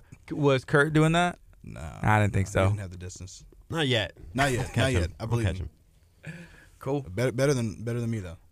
That's for For sure. sure. Yeah, I suck. I went to Top Golf one time and I was like, I don't know. Yeah. I don't know if I'm gonna do this ever again. But no, hopefully y'all do go again because then I would like to go. It was just we had a busy day yesterday, Yeah. and man, with the thing on Saturday we had an Ascension night. Sunday we had church, and Monday, and then Tuesday went. I was just like I'll be at church every day because we had the rehearsal on Monday, which you were so. I couldn't make it out. Yeah. But So it's just like everything with the kids and everything. It's just like good to give them a break in that regular schedule. yeah. And I didn't know how they would be. Kellen sometimes goes coconuts at those things. Yeah. But yeah, cool. All right, man. Well, we'll Sweet, talk. sweet. We'll talk to you soon. awesome. And we just wanted to say hi. Bye, radio people. Bye. Spread the love. All right, let's patch him in and see what's up. Okay. We should be patched in. Okay. Hey, Hey. we can hear you. Can you hear us? Yes, sir. Hey, how's it going, guys? Pretty good. So we're streaming right now live on our Facebook page, right? And Sweet. we're just going to talk for a bit, and then here in a bit, we'll go on our FM as well and keep it going. That sound good? Yes, sir. Sounds good. All right, so let everybody know who's watching on Facebook right now what your name is and what all you do. Yeah, Facebook Live. This is Whitley Casey. I am a full-time musician, singer-songwriter. I'm a worship leader in Temple, Texas. I live right outside of that in a small town called Troy, Texas. And, so I am about to put out a brand new album called Dream, coming out in March. Cool. And just released the first radio single called Call on Jesus. So really excited about it. That's awesome. That's awesome. And so Whitley Casey, we're speaking to, you're out of Troy, Texas. It's close to Temple, which I've heard of Troy from like the movie Troy, but like Temple, I know Temple. Yeah, I've heard of Temple. I know where that is. So that's a pretty small town over there? Yeah, so it's like right between Austin and Waco, kind of smack dab in the middle of there. Yeah. That's cool. That's nice because you can get to Waco, go hang out with Chip and Joe, and then you can go to Austin and keep it weird over there. So you got there you go. a good little route, huh? So when did you get into playing music? I got into playing music around when I was 13 years old. I just kind of picked up after watching my dad play when I was a kid. When he got out of high school, he was in country bands and, that's cool. and stuff all around the state. And so I would always watch him practice at the kitchen table with his guitar, and I was like, you know what, I want to do that one day. And so around 12, 13 years old, I picked up my first guitar and just started writing. And 13 was the year I got saved as well. And so my writing got better after I started reading scripture. I'll say it like that. Yeah. Yeah, that's cool. So whenever you first started, I guess you got born again and plugged in. But did you start kind of with the country roots as well, like the songs that you were kind of learning on? And I was kind of at the time like listening with my friends, like listening to more like pop rock, kind of stuff like that. And so I guess I tried writing that style. These love songs that just did not work out at all. Yeah. So I said maybe I should just try to write worship music or contemporary Christian style that I was listening to at church, and I just began fell in love with that side of music. So that's cool. That's cool. So I'm a musician as well, but whenever I started playing, about the same age, like 13 years old, picked up a guitar. So I'm 32 years old, and Blink-182 was huge when I was in junior high, and I was and I could learn all those songs real quick. And so I felt like, hey, I'm an all-star. I'm ready. Plug me in, coach. But that's kind of what I grew up. So we got 10 seconds. Listen to the same thing for sure. We got 8 seconds, so we're gonna go on the FM. We'll reintroduce you right now. Awesome. All right. Good morning. You're listening to KHEA Radio 99.5 FM. This is Kickstart. I am Gardy. And I'm Curt. And I'm excited to be talking to everybody today about a very special artist that we have started playing here on KHEA Radio. Yeah, it is Whitley Casey. What's up, man? Hey, what's going on, guys? Whitley, hey, tell everybody, where you're located and what all you do here, in the music industry. Yeah, so I'm from a little small town called Troy, Texas. It's right outside of a bigger town called Temple, if you know where that is, between Austin and Waco. And so I'm a full-time musician, singer-songwriter, and a worship leader here in Temple, Texas. And just about to release my new album, Dream. Cool. So the album is called Dream, and when is that going to be released? It releases for pre-order February 22nd. The actual release date will be Friday, March 22nd. Okay, cool. And you're good friends with Justin Gambino as well. Is he featured on any of those songs? Not featured, but he has helped write one of the songs. That's cool. So, yeah. That's awesome. Yeah, we had Justin in studio once before, and then we did another production as well, and he was there as well. So, man, yeah, anybody that Justin puts that stamp and that approval, we're like, man, we gotta get this on the radio as well. Whitley Casey. So we're playing your music now, spinning the track. So yeah, we're excited to have that on. Call on Jesus is the track. If you are listening right now on the FM, if you're listening on our Facebook page, you can actually call us at 346-704-1806 at any time and request this new song, Call Whitley on Casey. Jesus. You can also send us an email at KHEA@KHEAradio.com, and we can get that song playing in rotation for you. Hey, Whitley, I know that being a musician and a full-time musician and doing it in music, it's not the easiest route. And kind of networking, with Justin, and I'm sure you've met some other musicians as well. Is there anyone else that you would potentially want to give a shout-out that maybe we need to check out a musician and play their music? I would definitely. Oh gosh, there's so many to think about. I just like don't want to get in trouble for not saying one of them. You know what I mean? Well, just say okay. We know this isn't like your number one choice, but like give us your number one choice. I would say there's a worship leader in Missouri that just put out a worship record called J.C. Dirks. Okay. I get to go and share my music with him every now and then. We actually just wrote some music for the next album that will come out after this one. So that's cool. Yeah, J.C. Dirks is a really good artist. That's what's up. Hey, how does your songwriting process go? Do you like sit down and be like, hey, I'm finishing it that day? Are you working on one? Is it just different all over the place? Yeah, sometimes God will just send something my way in like 5 minutes and it'll be on a piece of paper. And then there's sometimes, man, I'll have a verse and a chorus and like I won't deal with it for like another 2 years. Yeah. And so like God will just kind of put the people in place. And so lately God has just allowed me to write with certain pastors, which is really cool. Just like I have friendships with different pastors around the area who have also been songwriters as well. And so I pretty much wrote half of this record with a pastor friend of mine in the area that's coming out in March. And so I'm very excited about that because this record is pretty much explains the gospel through each and every song.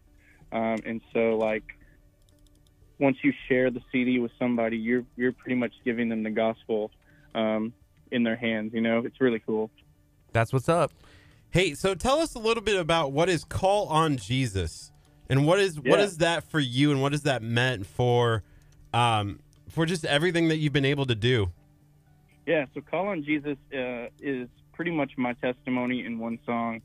When I was 13 years old, I got saved, like you said, and 3 years before that, my parents divorced, and I moved in with my father. My dad was just a big influence of mine on music and just why I wanted to start music and everything. And I just felt like going with him and moving in with him, I knew God had a reason for that decision. And then 6 years later, after praying that long, I saw God just move in my dad, and God capture my dad's heart. And he took it farther than I could imagine. Now Dad's a pastor and remarried, and wow, leading the church back home, and it's unbelievable to see what God has done. And so that second verse where it says, "I've seen him change my father, dust him off, and make him right." That's pretty much my testimony in the song, and so I definitely wanted to share that story with everyone. Nice. Hey, good message there. Hey, Jeannie Barry also says, "Crazy Love is great." Is that one of your songs? Oh my gosh, that woman!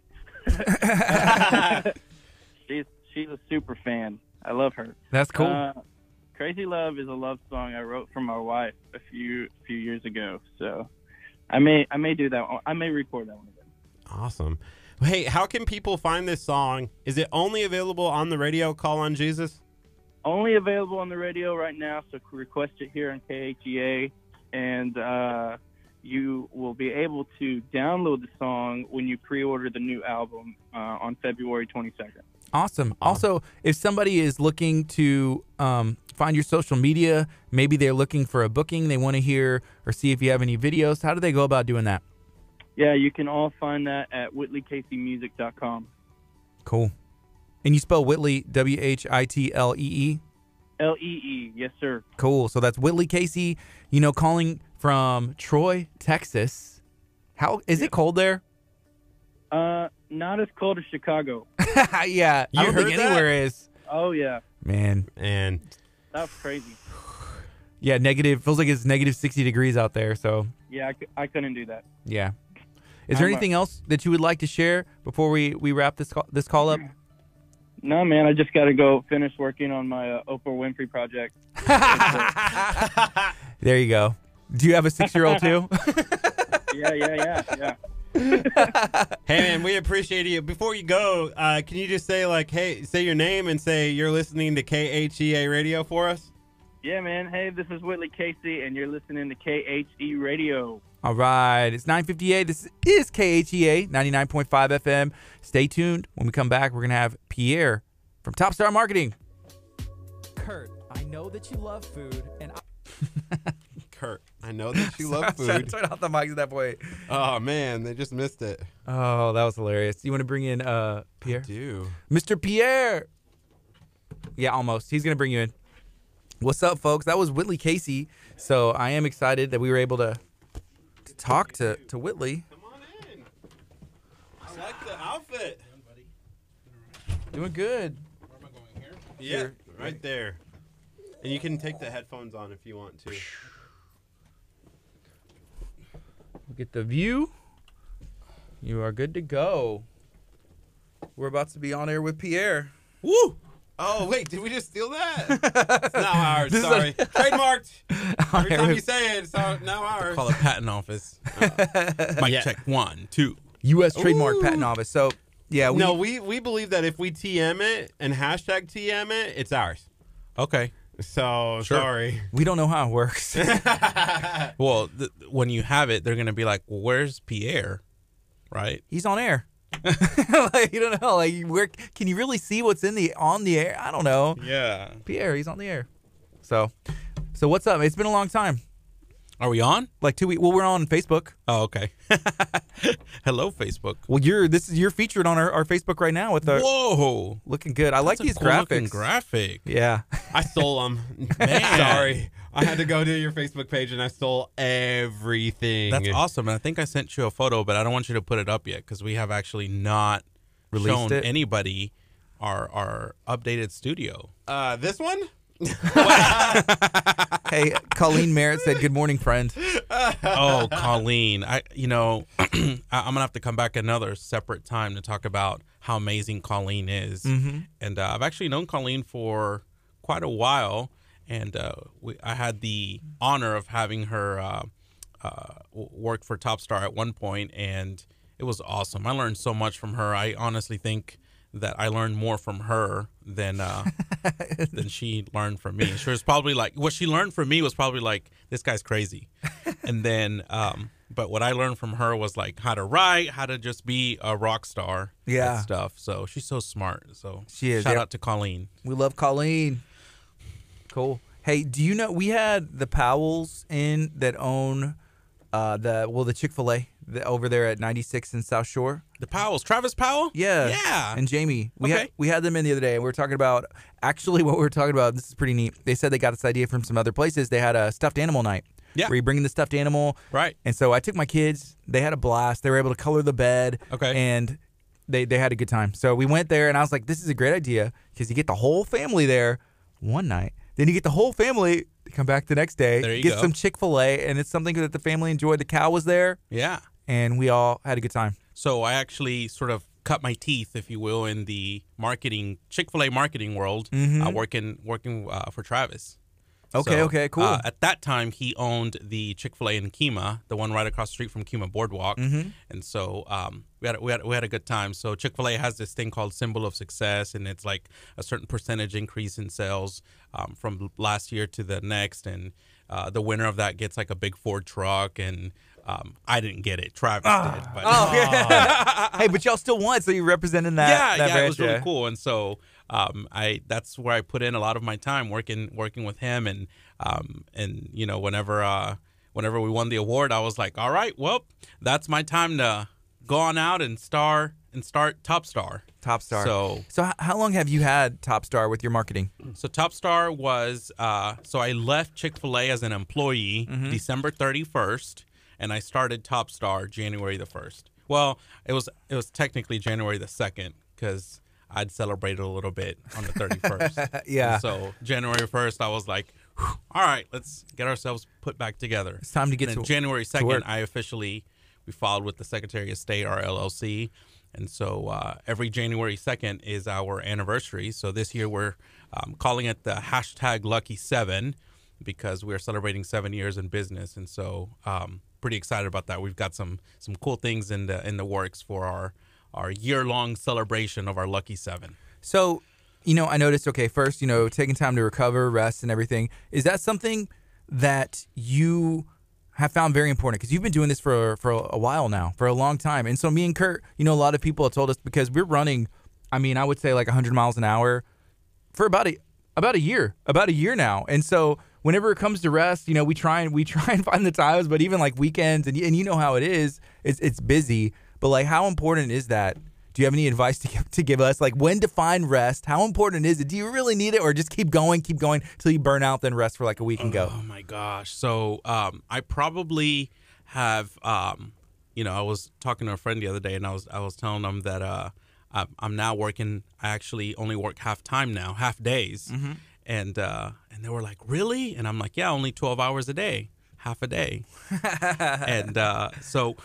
You know, the interesting thing is in entrepreneurship or in roles where you have to be, you know, at the head of a project, at the head of a company, organization, we often tend to give up working an 8 to 5 job, you know, so that we don't have to work 40 hours, but we end up working 60, 70, 80 hours. And so that's one of the things I quickly learned. I was like, man, I got rid of my off on Sundays and obviously at Chick-fil-A you never work a Sunday in your life, and so I got rid of that, and then I was working 60, 70 hours in the beginning. I will tell you, you know, years 1, 2 and part of 3, you sort of, there's a little bit of a build-up phase where you're trying to get new clients and you're trying to you know, build your brand and get the word out there about your business. But then as you know, you were mentioning earlier, when you're on the go, you do hit a wall at a certain point, and you're like, man, this isn't good. And ultimately, you really want to find a sweet spot and a balance between what I like to call kind of like your white space, where you can plug from all the social media, the meetings, and all the stuff, and be able to have like some space to, you know, spend quality time with either your family, yourself, vacation, and if you don't do that, you're sort of like a battery, right? And if you don't recharge that battery, what eventually happens is you're not giving 100% of yourself to your clients or to your friends, or and so that's where I've seen that becomes a very important part of what your lifestyle has to become. And nobody, you know, like in entrepreneurship as a business owner, nobody's telling you like get up at this time or do this. And, you know, I don't have kids, I'm not married. And so there's not a ton of external factors that are guiding like what I do day in and day out. I'm the person that has to do that. And so the good thing is I like to work, and I don't mind working all day.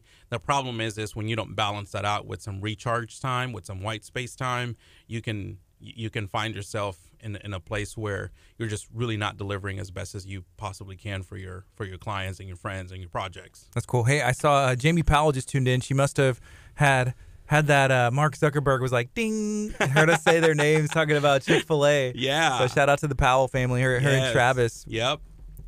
But let's see. So we got 2.5 minutes. We're going to go on the FM as well. But so whenever Travis and Jamie Powell were in, it was day one of our new equipment, trying to make sure we knew how to use everything. Yeah. And at this point, I wouldn't say that we have it mastered, because you can always learn and like, oh, this does that. Sure. But we have a hang of what we're doing finally. Right. What do you think of it so far? I love it. Where am I able to see? Like, I'm gonna have to just pull it up on. Yeah, you still got to pull it up. We still don't have the monitor in here. Yeah. So this is what's on right now. So we have your lower thirds you and graphics and all that we're able to and do. And that picture showed up earlier. I don't know why. What picture? The picture of this. He couldn't see it. Secret picture? You couldn't see it, right? No. Well, the picture that I sent you in an encrypted format. He said, do not release ever. Do not release. That's the one. Until I talk about it. Wait, I'm so sorry. It was the first one that showed up. Okay, so I like the equipment, but maybe not the equipment runner. Maybe user error. Yes, I feel the same way sometimes around here. I feel the way. Yeah, I'm glad I have somebody else thinking what I'm thinking. I just sometimes. only put up the on-air with Pierre graphic. Oh, okay, not the picture of the set. Yeah, no, he is not. I got you. Okay, cool. He's also I can see it now. A giant joker. Awesome. Now, I have to tell you, that is our old logo. We've actually launched a new logo since, but that's okay. The Top Star Marketing one? Yeah. Pierre. So we went 2.5 or 3 years with that logo, and then we launched. Is that the new profile picture? Because it doesn't say. I goofed. I'm sorry, Pierre. That's okay. that graphic that you're showing right now is a little something that Carmen, our graphic designer, put together. And then our brand new mic that we got in that we're going to be using, we're using the Blue Yeti for the show. And so that's a little sneak peek of kind of what the setup looks like. And then I sent you a separate photo. Not to be released. Not to be released quite yet. When can I release it? Today. I feel like it's today. Like, will you tell me when you say release the Kraken, yes. I'll post it. You have to be very direct with Curt. Sometimes there's things that I'm like, hey, well, that's common sense. And he's like, well, I mean, and then it's like, whoops. And then he does it anyway. So we got 8 seconds. Are y'all ready? Okay. All right, let's go. Good morning. You're listening to KHEA Radio 99.5 FM. This is Kickstart. I'm Gardy. And I'm Curt. And we have a special guest in studio. We have Mr. Pierre Castillo. We are on air with Pierre today. Good morning, Pierre. How are you? Good morning, guys. How are y'all doing today? Doing really good. Thank you for joining us. You've been, in studio. Actually, one time you were in studio here, and then once you came to our share-a-thon. Yes. As well. That was fun. We got to visit your office, and I think that was the last time we had seen you. That was maybe like 2 or 3 weeks ago. Oh, man. My office looks completely different than whenever. Now, it was in like full chaos mode because we had just finished an event. Chaos would be the word. Yeah, probably. It matched Curt's personality. Organized chaos. Yes. Why is somebody I haven't released the picture yet? Why are you being so mean? Because let me tell you why. Because somebody in the office, I don't even remember who it was, so I don't even know if we can't track this person down and shake them. But yes, somebody was like, we were talking, and maybe it was the video guy or somebody was talking about that when we were having a conversation, that you were not picking up what I was putting down, and that he was, or one of y'all wasn't engaged, and it was a guy with the cap, and I'm like, that would be Curt. Curt, why aren't you engaged whenever Pierre is talking? Got called out. I don't know. I got called out. But in your defense, I came to your defense, and I said no. I said the deal is Curt is kind of like the technical brains of the whole operation. And Gardy's maybe the face, or I don't know if that's kind of how that works. But Curt's I like that. So I'm like, he has to constantly be thinking about, what's next. He's so sometimes if I'm having a conversation with him and he's not quite picking it up, he's just, processing an iCore, whatever the latest computer. He's like, I also manage our schedule, and he's like, did I take a shower today?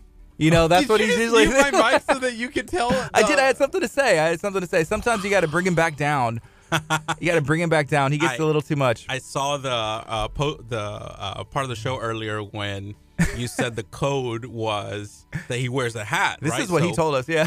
So if he wears a hat, then. But I don't know. I hugged you today, and you smelled fine. Did you smell the hat? No, okay, I didn't smell the hat. Wow. I just did the one arm. Deal. Okay, so we're talking to Pierre. Whenever we went and visited your office here to process. Whenever we went and visited your office, yes, it was described as chaos by yourself. I said more of an organized chaos, but there's a lot going on. That means you're into a little bit of everything. Yes. So the chaos was because we had just finished an event, but also we were in the middle of working our redesign for the office, and we were working with a lady named Karen Nelson, who we're gonna have to bring her on the show at some point. Shout out to Karen. She is with a company called Design with Your Diamond Mind, and the cool thing about what she does, she actually decorated my house when I bought my house, and so she came into the office, and I said, look, I'm gonna be launching a show, like a podcast type talk show, and this is kind of the space that I've got to work with, and I just need you to sort of walk me through what you think that looks like. And so I think that day that we had just finished doing that, and so we were moving stuff around, and stuff wasn't quite there yet, but ever since then, we've had the opportunity to, reskin and redecorate and make it all look nice and professional. Well, we've seen the before and after. Yeah, and it looks phenomenal. Before and after. it looks awesome. It looks beautiful. Did you just say release the Kraken yet? No, not yet. Okay, not yet. So I think what I'm going to do right now is, first of all, give a shout out to all the folks that are listening and tuning in to KHEA Radio. I just have to say that one of the things I love about waking up in the morning is if I'm not feeling like, like you have your days where you're just kind of, and so I love being able to, go online or in my car, tune in to 99.5 and listen to you guys and, get my day going and spark up stuff. And even if Kurt's not always engaged, that's 100% okay, because it makes me feel like I'm always engaged. I tell him sometimes, I'm like, Kurt, are you paying attention? He's like, huh? But Kurt, he can do a lot, and he's very talented, at things that he can do. But like, if he has something else going on, like in life, like he's wondering about a friend, or he's like, hey, do I have a dishwasher? Like, do I have a house? There's all kinds of things going on, and he's like, he's out of it. Like, I've had shows with him where he's not engaged with me, and it's terrible. And I'm like, Kurt, I'm talking to myself, and he's like, huh? Okay, now, mind you, this was a while ago when this happened. I remember somebody broke up with me that day on the show. Yeah, but it happens like every day. Yeah, it's like every 5 to 7 business. Somebody breaks up with you every day? 5 to 7 business days. 5 to 7 business days. Okay. But that was the first. And it was like they texted on that show. Like, we just had like a date that night, the night before. Texted in, was like, hey, I'm not really feeling this. Let's not talk ever again. And I was like, came up on my watch, and I'm like, what happened? Kind of thing. Because the date, like, we ended the day well. And then, and then it's emo Kurt for the rest of like the emo Kurt 2 to 3 weeks afterwards. And then, there's somebody else, and he's like, props up again. And then it's just a cycle. It's an evil cycle. And I'm telling him, like, you gotta change something. You gotta stop. You gotta be engaged with what's going on right now. With Pierre's here. I'm engaged. That's why they call, what is it? Somebody said the present. Today, the present. I'm engaged now. He's like, I was like, wait. I'm engaged now. Sorry. I'm sorry. No, I got to tell you, part of the reason I think I pick on you is because one, I have lots of love for you, but two, I am also on a very similar boat as you, right? And so like I will sit in meetings and we have all types of different clients and then my staff, and we sit down and like Lisa, who was on the show when we came to talk about the women's conference, she's our director of special events, and so she manages all of our conferences and stuff. And she sits down. We actually sat down yesterday, and she was sitting across my desk, and she was like, "Okay, hey, are you here? Hey, I need you to send the email." And so she's gotta put myself. But so what I'm trying to say is, don't feel bad or don't feel like you're the only one.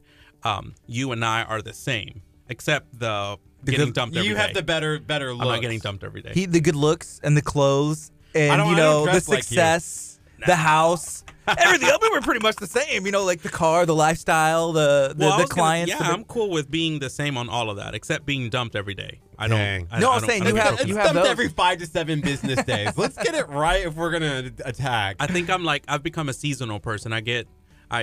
Sometimes I do the breaking up, and sometimes.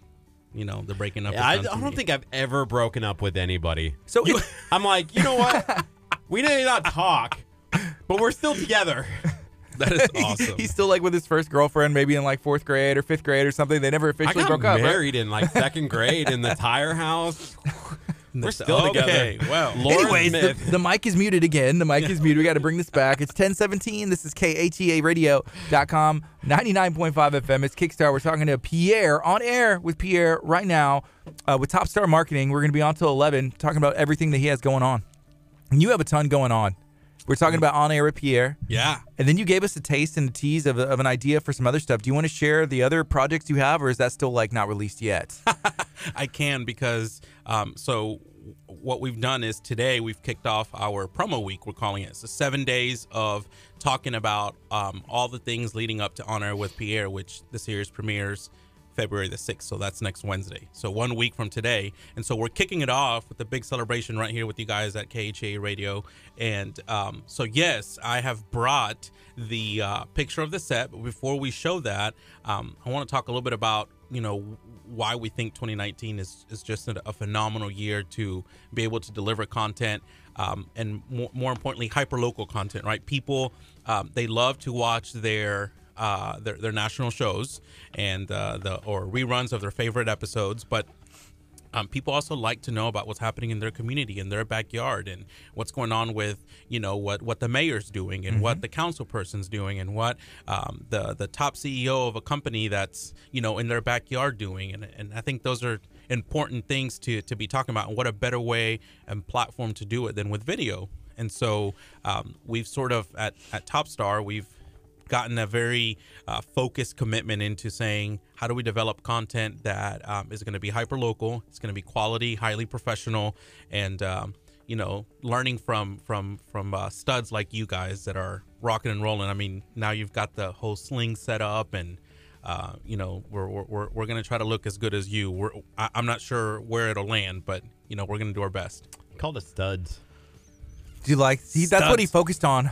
That one. Oh yeah, the rest of the stuff is awesome. Studs. Yeah, no, it was like that was running in his head the entire time. He's like, Pierre just called me a stud. Yeah. Oh my gosh. Well, then he didn't hear anything else after that. Is what happened. Yes. That's how he gets caught up on the one thing, and he's like, Kurt, no. 2018 is the year of video, huh? And I'm like, no, Kurt, 2019. We're in 2019. Oh, no, 2019 is not just the year of video, Pierre. Yeah, 2019 is the year of live video. Yes, and so On Air with Pierre actually will broadcast live every Wednesday at 11 o'clock.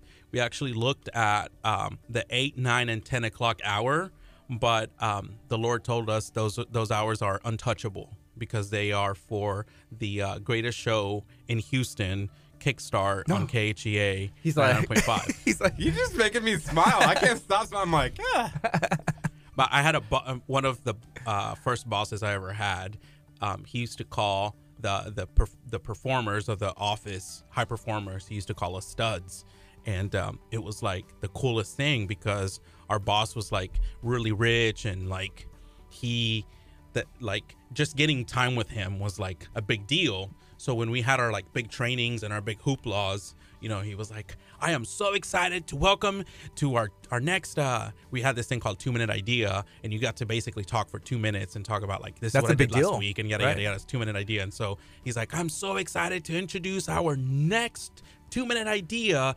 Please help me welcome the stud Pierre Castillo. And everybody's like, yeah. And it was like so cool. And I was like, I don't even know what I'm going to talk about, but I'm so excited. Hey, did you work for Leonardo DiCaprio in The Wolf of Wall Street? That's what I'm picturing, like in my head whenever you talk about that stuff. It's like he's like coming up, and everybody's like, whoo, doing like the whole thing. We will survive. They want to take us down, but we won't. Pierre. So those are the part of the ways that where you build a shield, so that whenever somebody breaks up with you, then you're like, I don't care. I'm a stud.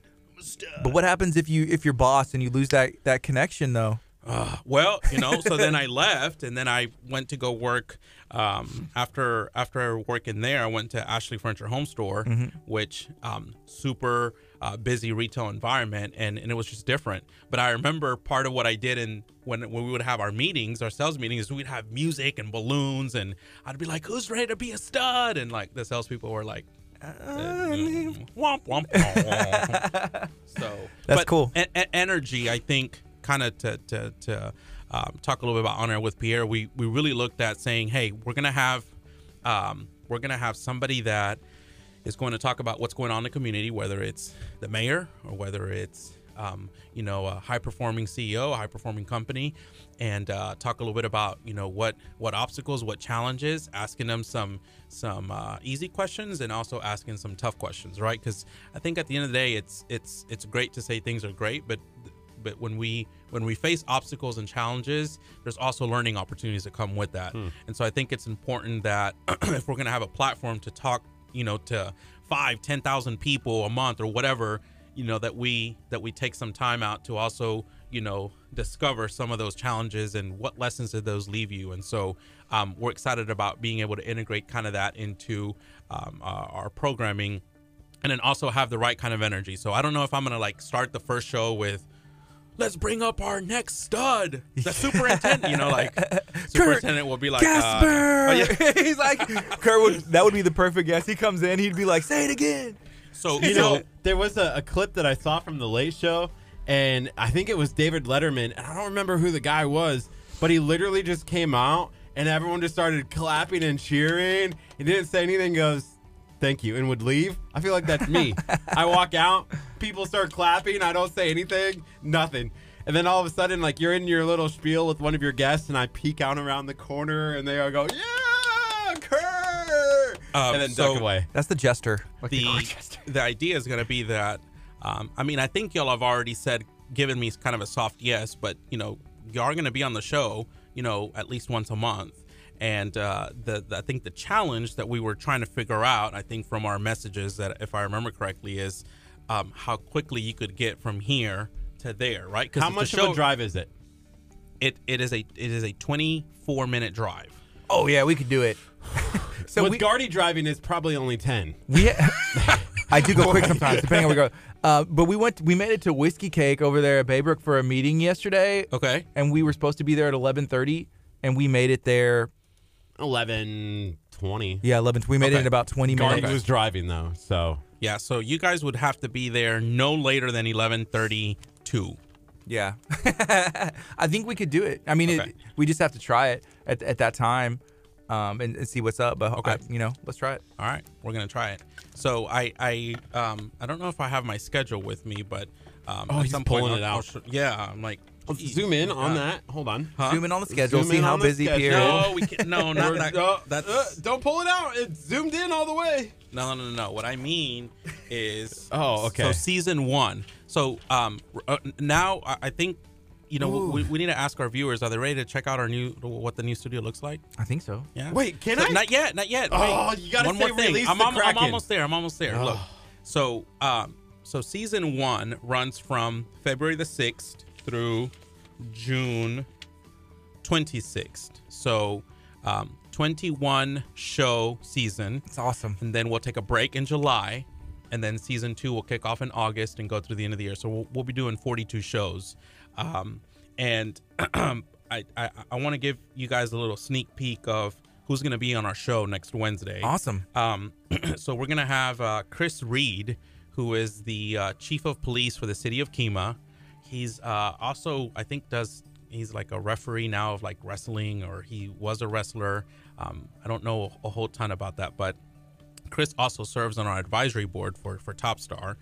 And so we're going to be making a special announcement that day about one of the things that he's going to be doing within our board. But and he's also very active in the community. He is like this security, tough looking guy. And you know, I got to tell you, I walk a little bit different when I'm like hanging out with Chris. Stand up a little bit straighter. Stand up. Shoulders back. Well, yeah. And I also like have a little bit more confidence. You know, I'm like, you know what? I can tell you what I'm really thinking right now. Because, why don't you walk like that when you're around me? That I need to come back another time to go there. And then the following Wednesday, we've got Christina Wells. Yes. We're big fans of Christina Wells. She's got some really cool projects that she's working on, some summer stuff, and some things that I think she's going to be exclusively announcing on that show. And so we're going to be excited to, to be welcoming her. And then the next Wednesday, we're going to be welcoming the mayor of League City, Mr. Pat Hallisey. Also has a phenomenal story and just a great guy. Him and his wife Janice. Shout out to Janice if she's watching it. I had an opportunity to have coffee with her a couple of days ago or 2 weeks ago, and just an awesome, hardworking, very dedicated lady. So shout out to Janice. And that's just a little sneak peek. There are some featured segments that are coming down the pipeline, and some more cool people that we've got lined up. And so that's a little sneak peek of what's going to be happening with On Air with Pierre. So our set, are we ready for the set? Yes. I do want to say that this is, I'm not peeking, I'm not looking, I'm not showing. But like how, I wouldn't shoot it on the camera, but like how organized and how like official this looks. Like this is, we could use more of this on the KHEA radio side. We have a good way of doing it. I'm not saying anything is. I'm just like you're gonna have live on this show a walkout. It won't and it's be not the gonna first. be me. It won't be the first, and it won't be the last. Pierre, you just got upgraded. This is Kickstart with Gardy and Pierre. Let's go. Yeah. He's like, I'm back. I'm back. I feel like our Google Calendar is pretty legit. Is it? Yeah, Google Calendar. It works for us because we're able to adjust on the fly, and all of us within a minute will be able to see. But just for you to be like, hey, I have 21 episodes, season 1, 21 is start there. Like for us, I'm just like, man. Yeah, we've gone even into the because we're gonna have promotional spots, and so to know like how many spots we have, how many segments. We're also really excited because we're gonna be awarding a promotional segment to a nonprofit every single episode. That's awesome. And so they're gonna get to come on the show and talk about an upcoming fundraiser, an upcoming event, and so that's something that like the nonprofit doesn't have to pay for. They fill out a little form, and then they get to. Obviously, that's something that's important to us because at Top Star, we really believe in giving back to the community and stuff. And so that's probably why we're good friends, right? Because you guys have sort of that same mantra. And so we're excited. We also have some media partners that we're not quite ready to announce them all yet, but KHEA Radio obviously is going to be one of them. And so we're going to be excited to welcome you guys and have y'all share with our audience that we're going to be building and talking to about what you guys have going on and all those great things. So for sure. So whenever you're ready, Pierre, right now it's 10:29. You are listening to KHEARadio.com 99.5 FM. If you're listening over the FM right now and you've never joined us on Facebook, now would be the time because you're about to see the release, the Kraken, I guess, the reveal. Like, wait, I heard the Kraken? No, wait. I didn't say. Whenever Pierre gives the signal, we're going to be able to show our Facebook audience and our YouTube audience and everybody else who's able to see this video. I literally am breaking out from all the stress. I got some pimples showing up here and there and everywhere. But one of the things that makes this cool is that you guys had an opportunity to see the office and the set before this all like came together, and so we sort of arrived at a close to finished phase, and then we added some uplights and we added a brick wall, and then we came to our fully finished. This is actually as of Monday. What's today? Wednesday. So this was finished Monday at 5. And so my staff, some of my staff got to see it yesterday, and then you guys are going to be the next to see it. So let's take a look. Are we ready? I think we're ready. Kurt, are we ready? I'm just waiting for the cue word. The cue word is, ladies and gentlemen, check out our studio and backdrop and set for On Air with Pierre series premiere February the 6th, 2019. Release the Kraken. Oh, okay. That's what he wants. Oh, that he wants the cue. All right, there it is. That's what it looks like. So check it out. If you were watching, where are we looking? Well, it's going to show up. It's a little bit of a delay, so it'll show up on your screen. On Facebook. Yeah. But it's on our program feed. So this is what are people looking at when they see what they? Ooh. Okay, so I am going to be on the chair that's on the right. Okay. And then our guests are going to be on the left, and we've got our microphone set up. We actually just did a sound check, and we're not gonna have to like mic people up individually. This Blue Yeti microphone is like serious. Like it works really well, and it's got a couple of different settings, so you can do like omnidirectional, bidirectional, and blah blah. And depending on the setting that you set it on, it will pick up specifically what voices you want heard. And so we interestingly use Carmen, who's our graphic designer on our staff, and she is very soft-spoken. I mean, she's like, when she talks to me, and I'm like, what are you saying? So, we were like the best person to test, so if you're looking at that chair on the left, the farthest chair from where the mic is, I'm like, let's put Carmen there and let her talk in her soft-spoken voice to see if this works. And you could hear her clearly. So we're excited about that. That's awesome. What is on the picture frame? On the picture frame. It looks like a presidential seal or something. It is. That's cool. Is. I am glad you asked. It is the Great Seal of the United States of America. And I actually did not buy that. I was awarded that. So my name's inscribed into that award. And I got it for my service to the Clear Lake Area Chamber of Commerce as a board member. And when I started the business, even when I was with Chick-fil-A, I was a member of the Chamber of Commerce. And as soon as I left Chick-fil-A and opened Top Star, I became a member right away. And so I'm definitely a big supporter of the Chamber. I think the Chamber does great work. And I always tell our clients, and I always tell people that are starting businesses, you got to get involved with the Chamber.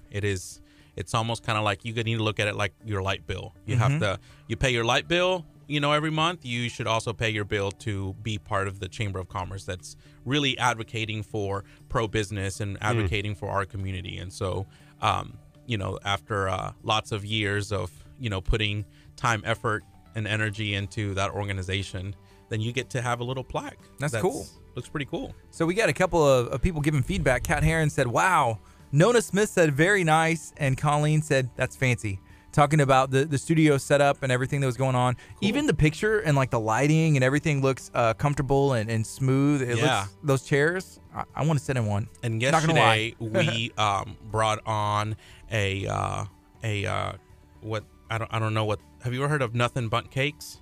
Yes. Oh my gosh, the cinnamon, so delicious. So we got to meet with the owners from the Bay Area location, and they're going to be one of our sponsors for the show. And so I said, well, we're going to have this little green room where our guests can come in and, wait before they have to go on the show. And she goes, well, I think we just need to have little buntinis available for them. What is a buntini? And I'm like, what? Yes. Sounds buntini delicious. is like so I guess the cake is like for multiple people, and the buntini is like the mini version of it. It's like a bite almost. Sort of. That's delicious. Yeah. I don't know if maybe our audience knows kind of the difference between the buntinis and. Either way, sounds good to me. That's really cool. Nothing Bundt Cakes. So you're going to be able to. Now we really need to go. So, So whenever you go, we'll make sure and save you some buntinis. Kurt, are you excited? I love buntinis. What? That's not what we were asking about, Kurt. We were asking about if you're excited to be on the show. Oh, buntinis. No, not the. Are you excited to be on the show? I feel like you already picked out a chair you want. Wait, we both have to be on there at the same time with you? Like, can we just have Gardy sit someplace else? I'll be in the buntini room. He's like, wait, I didn't think this through. No, I want to be in the buntini room. Lock the door. Kurt just needs some alone time. Yeah. The buntinis. No, I'm excited to be on your show. I think it's going to be great. I'm a pretty loud person, so just expect that. Oh, okay. I know that because I'm hearing. Do I have to show up in my hot dog suit? It helps. Or wait, is this a professional show where we can't act crazy? No. Well, okay. It's interesting you asked that. It's definitely going to be a professionally done show, right? Okay. And I mean, we're going to have, the mayor, and like in March we have Dr. Greg Smith, the superintendent for CCISD, who's like one of the top superintendents in the state of Texas, and and so like that we probably can't have like a guy in a hot dog suit show up for that day. For that day. Probably. But you know what? The hot dog is part of who you are. So whenever you're on there, I mean, people are going to expect it, and that's just your giant man if we hot can get dog. like Oscar Mayer to be a sponsor, then it's like it makes sense. Bam. They were looking for drivers. Bam. Isn't there an Oscar Mayer song? I wish I was an Oscar Mayer wiener. Yes. I wish I. Can I sing that while I'm on your show? No. I won't. I can't sing it here because Gardy has a rule that I can't sing more than 3 words. 3 words. Yeah, that's a pretty good rule. It's a great rule. It may be one of the. I can't think of anything. You may not have. You. That's Barney. You may not have this whole detail stuff, but you've got the rule down pretty good. Does the same rule apply for your show? You're gonna make a rule. Kurt cannot sing. Christina Wells can sing as many as she would like. Mr. Casper, you maybe one. Whatever Pierre says, I don't know. And here's the best thing. He's not making it. He's like, I don't want to put rules on my show. Whenever we have musicians in, Kurt, for whatever reason, feels like he needs to start singing for them. And I'm like, Kurt, they're like a professional. Like Christina Wells was seen and has been heard by millions of people that still tune in and want her music. Right. You know, we had, contestants from The Voice. We had Lida in. We had people from all over the world, like talented musicians. And he's like, just start singing. I'm like, Kurt, oh my goodness, let's listen to them sing. I do sing. I can see that. Oh, you do? I don't know if well, but I do. And mostly Spanish, like Latin music. Can we get a teaser? We've seen some of your videos. Yes, there's videos out there. In theater and everything. We didn't talk about that last time, and I was like, he literally, like, you came on our show, and then, like, that weekend you had, like, opening night of the performance. That you were in. What was that? Oh, yeah. I was in Guys and Dolls. Yeah. The musical put on by the talented David Eck over at Deer Park, Art Park Players, which is the city's theater. One funny thing about that is their theater is in the courthouse is also the theater. Okay. And so, we had rehearsals Monday through Thursday and Saturdays from 7 to 10. And so there was 1 or 2 days during the month that they have night court. And so like the TV show. Do you remember that show? Well, yeah, right. Yeah. But and so we had like a Facebook page, and they were like, just remember that this Tuesday is night court, so we're going to meet in the room across from the theater. So same building, but it's a separate room because night court isn't over until 7:30 or 8 o'clock. And so we would still be able to go into the theater at some point, but we were going to do like vocal warm-ups or, go over some scenes or whatever. So me being a little bit like Kurt, right? I was like, oh, yeah, great. So then, I don't know if that was, I wasn't trying to mimic you. That was actually spot on impersonation of Kurt as I've ever seen, the best. That's pretty good. So I thought it was beautiful. Yeah, sure. Thanks. So I show up that Tuesday and I'm like, singing my song. I'm like, when you see a guy, and so I'm like jumping in, screaming, and it wasn't even in like my part, but I was, jump in. I opened the door and it was night court, and I was like, Your Honor, like you bow, and they're all just like looking at me like, Judge what are you doing, Judy young is man? like, get out of my courtroom. Yeah, they were like, take him. But so I mean, I'm assuming that that's happened before, right? And so then I went across to the hall, and I was like, guys, I accidentally went in there like belching out a song, and like the director's like. He's like, first of all, why are you busting in? Even if we were there, why are you busting in song? Well, you would, because it's rehearsal for the musical. So, do you bust into every place like singing a song? No, just musical rehearsals. Yeah, just practicing, just warming up. Wow. But speaking of the rah-rah thing we're talking about earlier, when we do LeaderCast, which is coming up in May, and then the women's conference, which is in October, we typically do like people are getting up and hollering and dancing and have a good time. I'm a big John Maxwell fan. I don't know if y'all have ever heard or seen or read anything from John Maxwell, but he is absolutely a phenomenal expert in the leadership world. And one of the things he says is good leaders are they're not thermometers, they're thermostats, right? So you don't go into a room and take the temperature.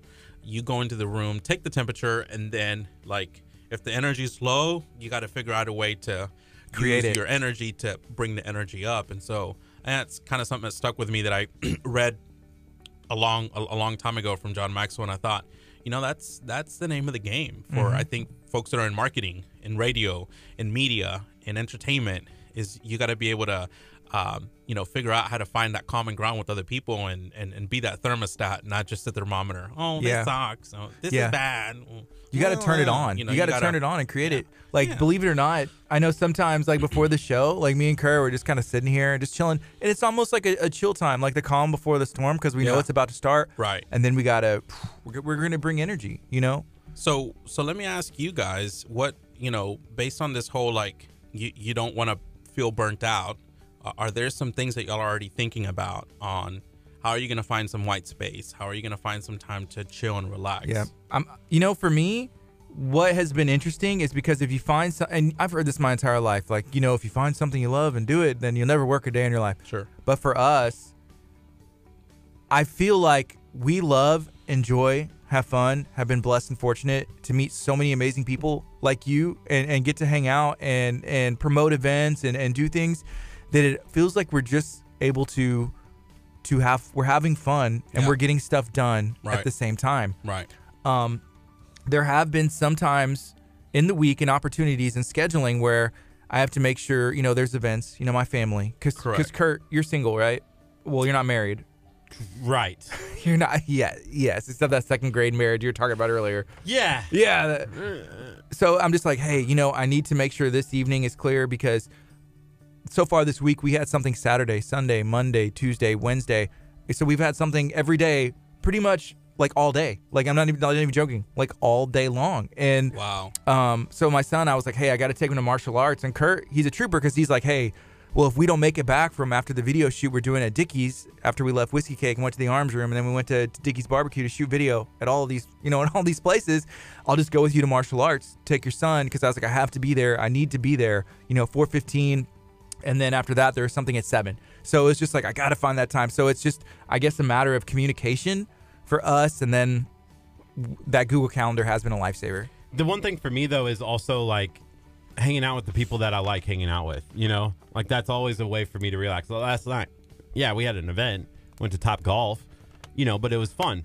I'm looking at possibly going with the girl I'm dating to Katie, and she's from Katie. There's a place there that she really likes, and hopefully that's something that we could do. Have you released her name, or does she have a nickname? Release the Kraken. Nah, her name's Kraken. Yeah. So hopefully those are things that I try to do. Shout out to Kurt's lady. I have a question, Kurt. Yes. You mentioned in Katy, there's a Top Golf over there in Katy. Are you going all the way to the Top Golf in Katy so that way you won't be seen and you can't release the Kraken on accident here in the Webster? No, because we went out. Manish has met her. I took her to Little Bella Mia. What? On Sunday. We went to the movie. Yeah, so people have met her. Angie Butler has met her. I was just asking out of curiosity. I wasn't like implying that she was like not real or like that's not what I was trying to get in people's minds. I was just genuinely curious. curious. Still early, you taking it slow, figuring things out, friendship first. There's a very important question. Kelsey Villarreal wants to know what's the name? What's the name? Kurt.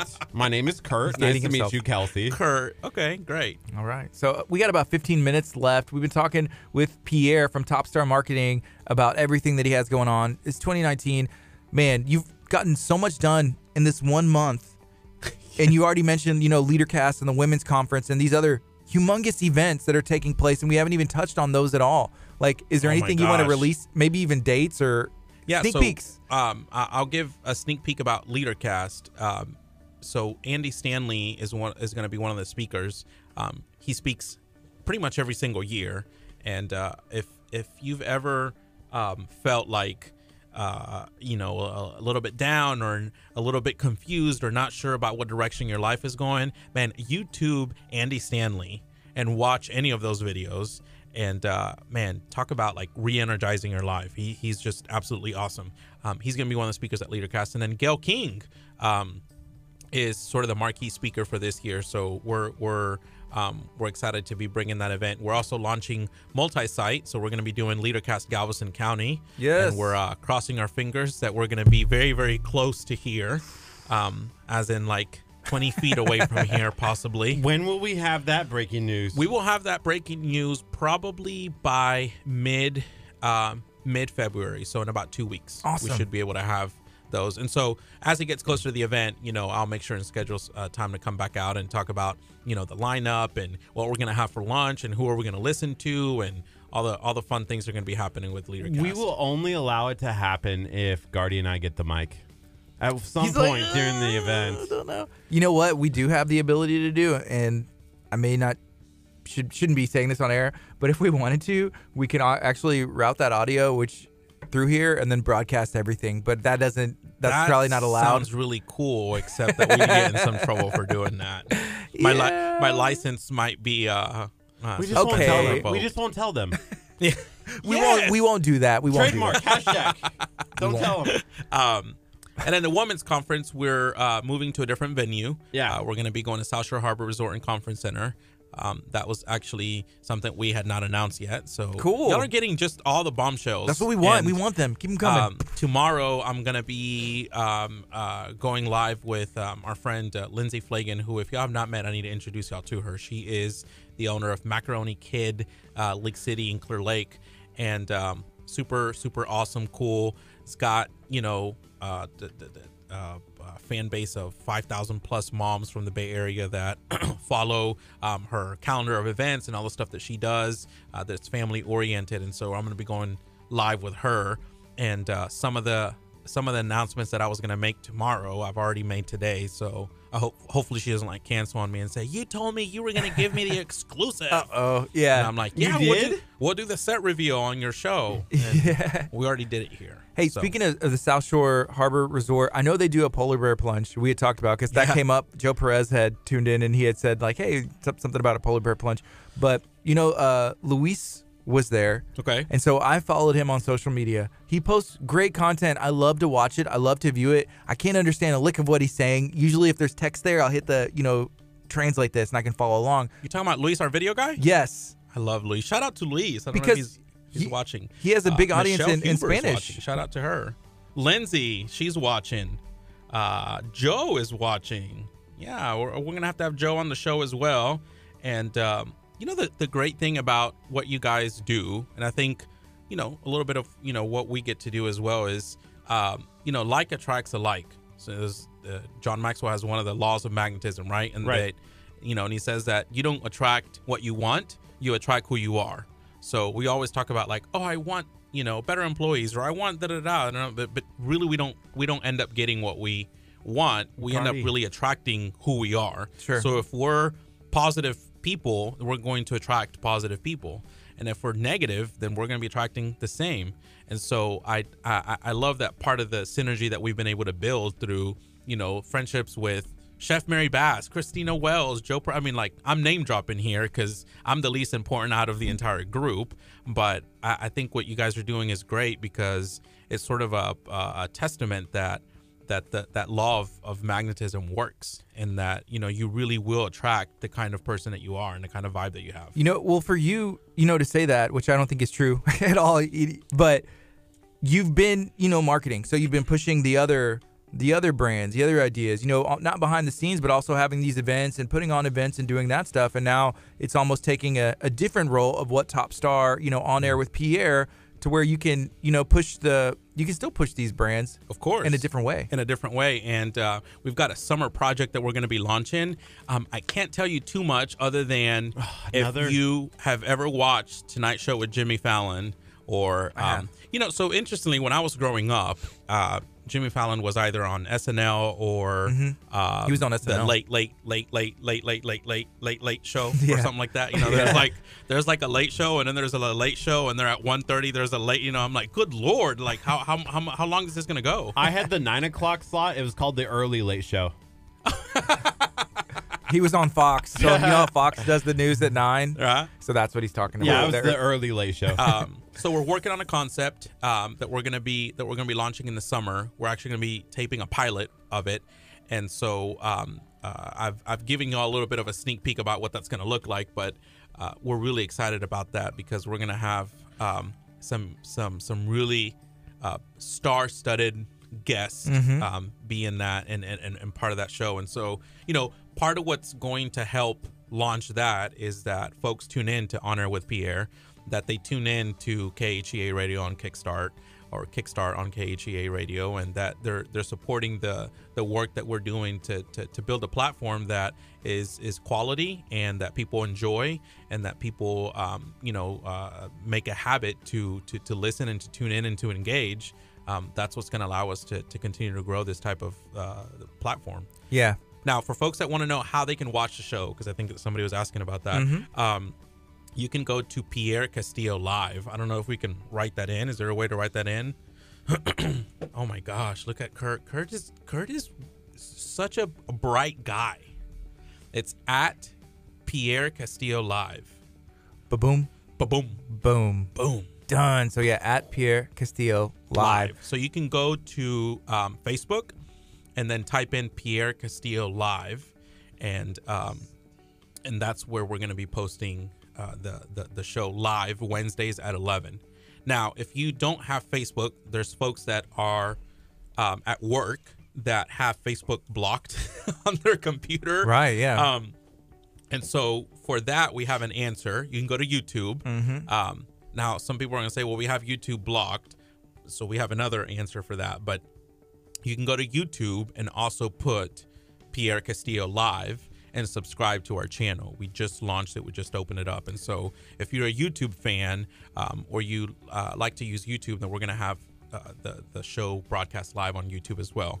We're planning on doing Twitter, but that hasn't been confirmed yet. I gotta get with Luis, who's gonna be our production manager for this whole project. So we're excited to have him. He's gonna be behind the cameras and doing all the cool work that Curt does. Are y'all gonna be using the Mevo for that? Because we're gonna be using the Mevo. It'd be with perfect. The one Studio 5 software from Livestream. I was trying to find an alternative that wasn't gonna be as expensive as that software, but because man, it's pricey, but I think it's gonna be worth it. So we're gonna be using that. And then last but not least, on the web at pierrecastillo.com. So you can go to pierrecastillo.com website, and so there's 3 different ways to watch the show. And then we're also going to save the show and upload it so that people can go and watch it later. But it's awesome. You know, obviously one of the big things that we think is going to be important with the live show is to have that interaction. Since we don't have an actual audience in the studio for the show, at least not for this project. For the project that we're launching in the summer, that is going to be with the live audience. And so PierreCastilloLive.com. Before I put on a website. No, not Pierre Castillo Live, just my name, PierreCastillo.com. Glad I checked, because you never know. Yeah. And now you do. It's just, so on PierreCastillo.com. Facebook at Pierre Castillo Live, on Facebook and YouTube at Pierre Castillo Live, and then on the web at PierreCastillo.com. We almost messed up. What if Pierre Castillo Live is not clean? It could. Yeah, that's Pierre's other website. I don't know. What do you do? You have anything on there? On all of the stuff that's on the web is clean. Yeah. But it's like, what's it like the Truman Show, or what's it like that website where you can like watch what people are like doing, like just follows you around all the time. Yeah. So that's what I feel like I live in.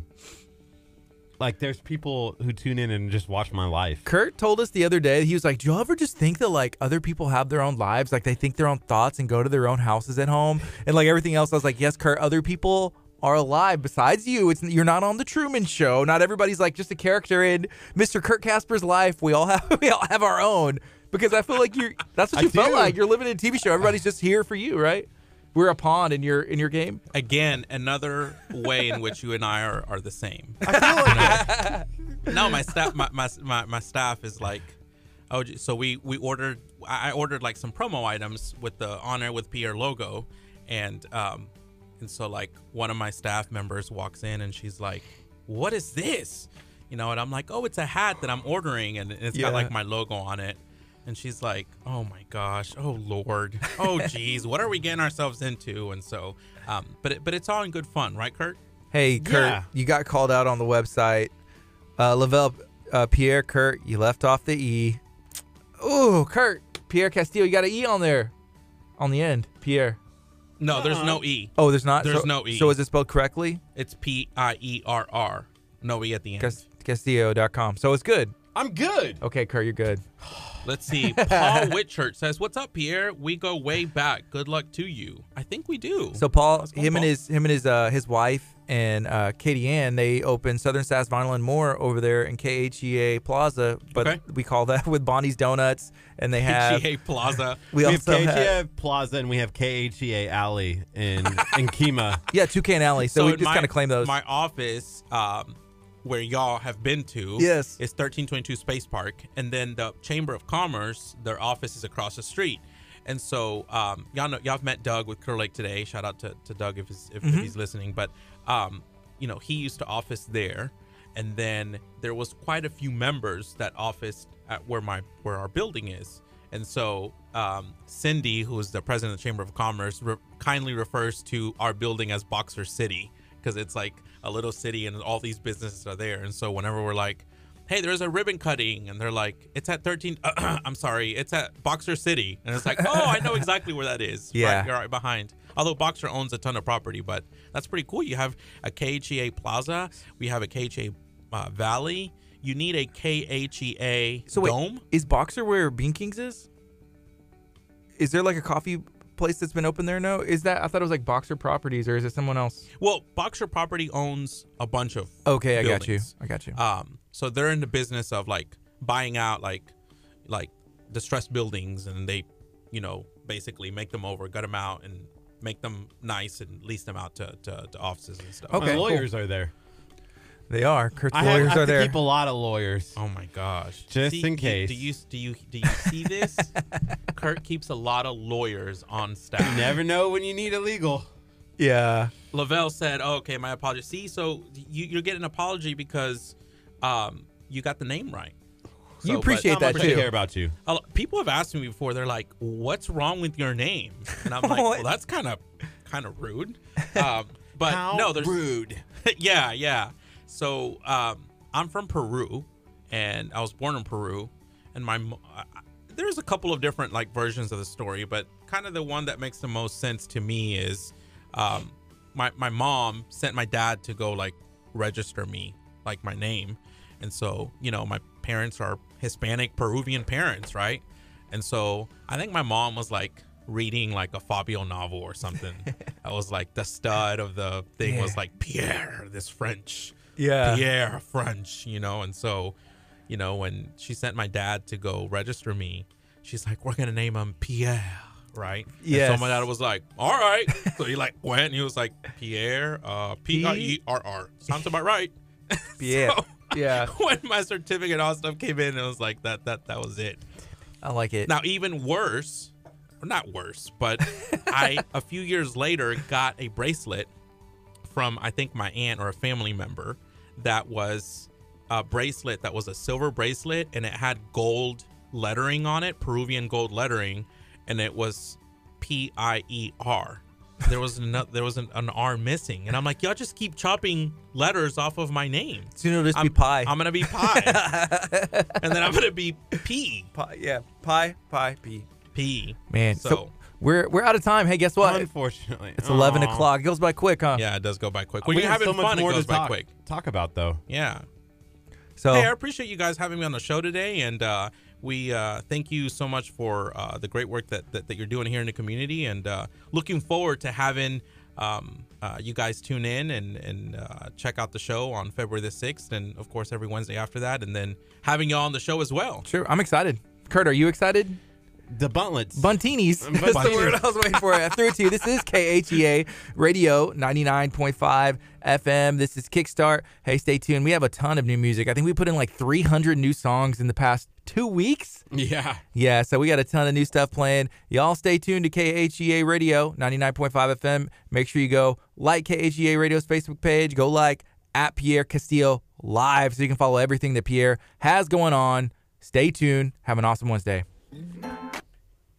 Coming up on tomorrow's show, we're going to have Dave from Dickie's Barbecue and Upper Hand Roofing will be in studio. So we'll see you guys tomorrow. We appreciate y'all. Love you. All right. Bye, guys.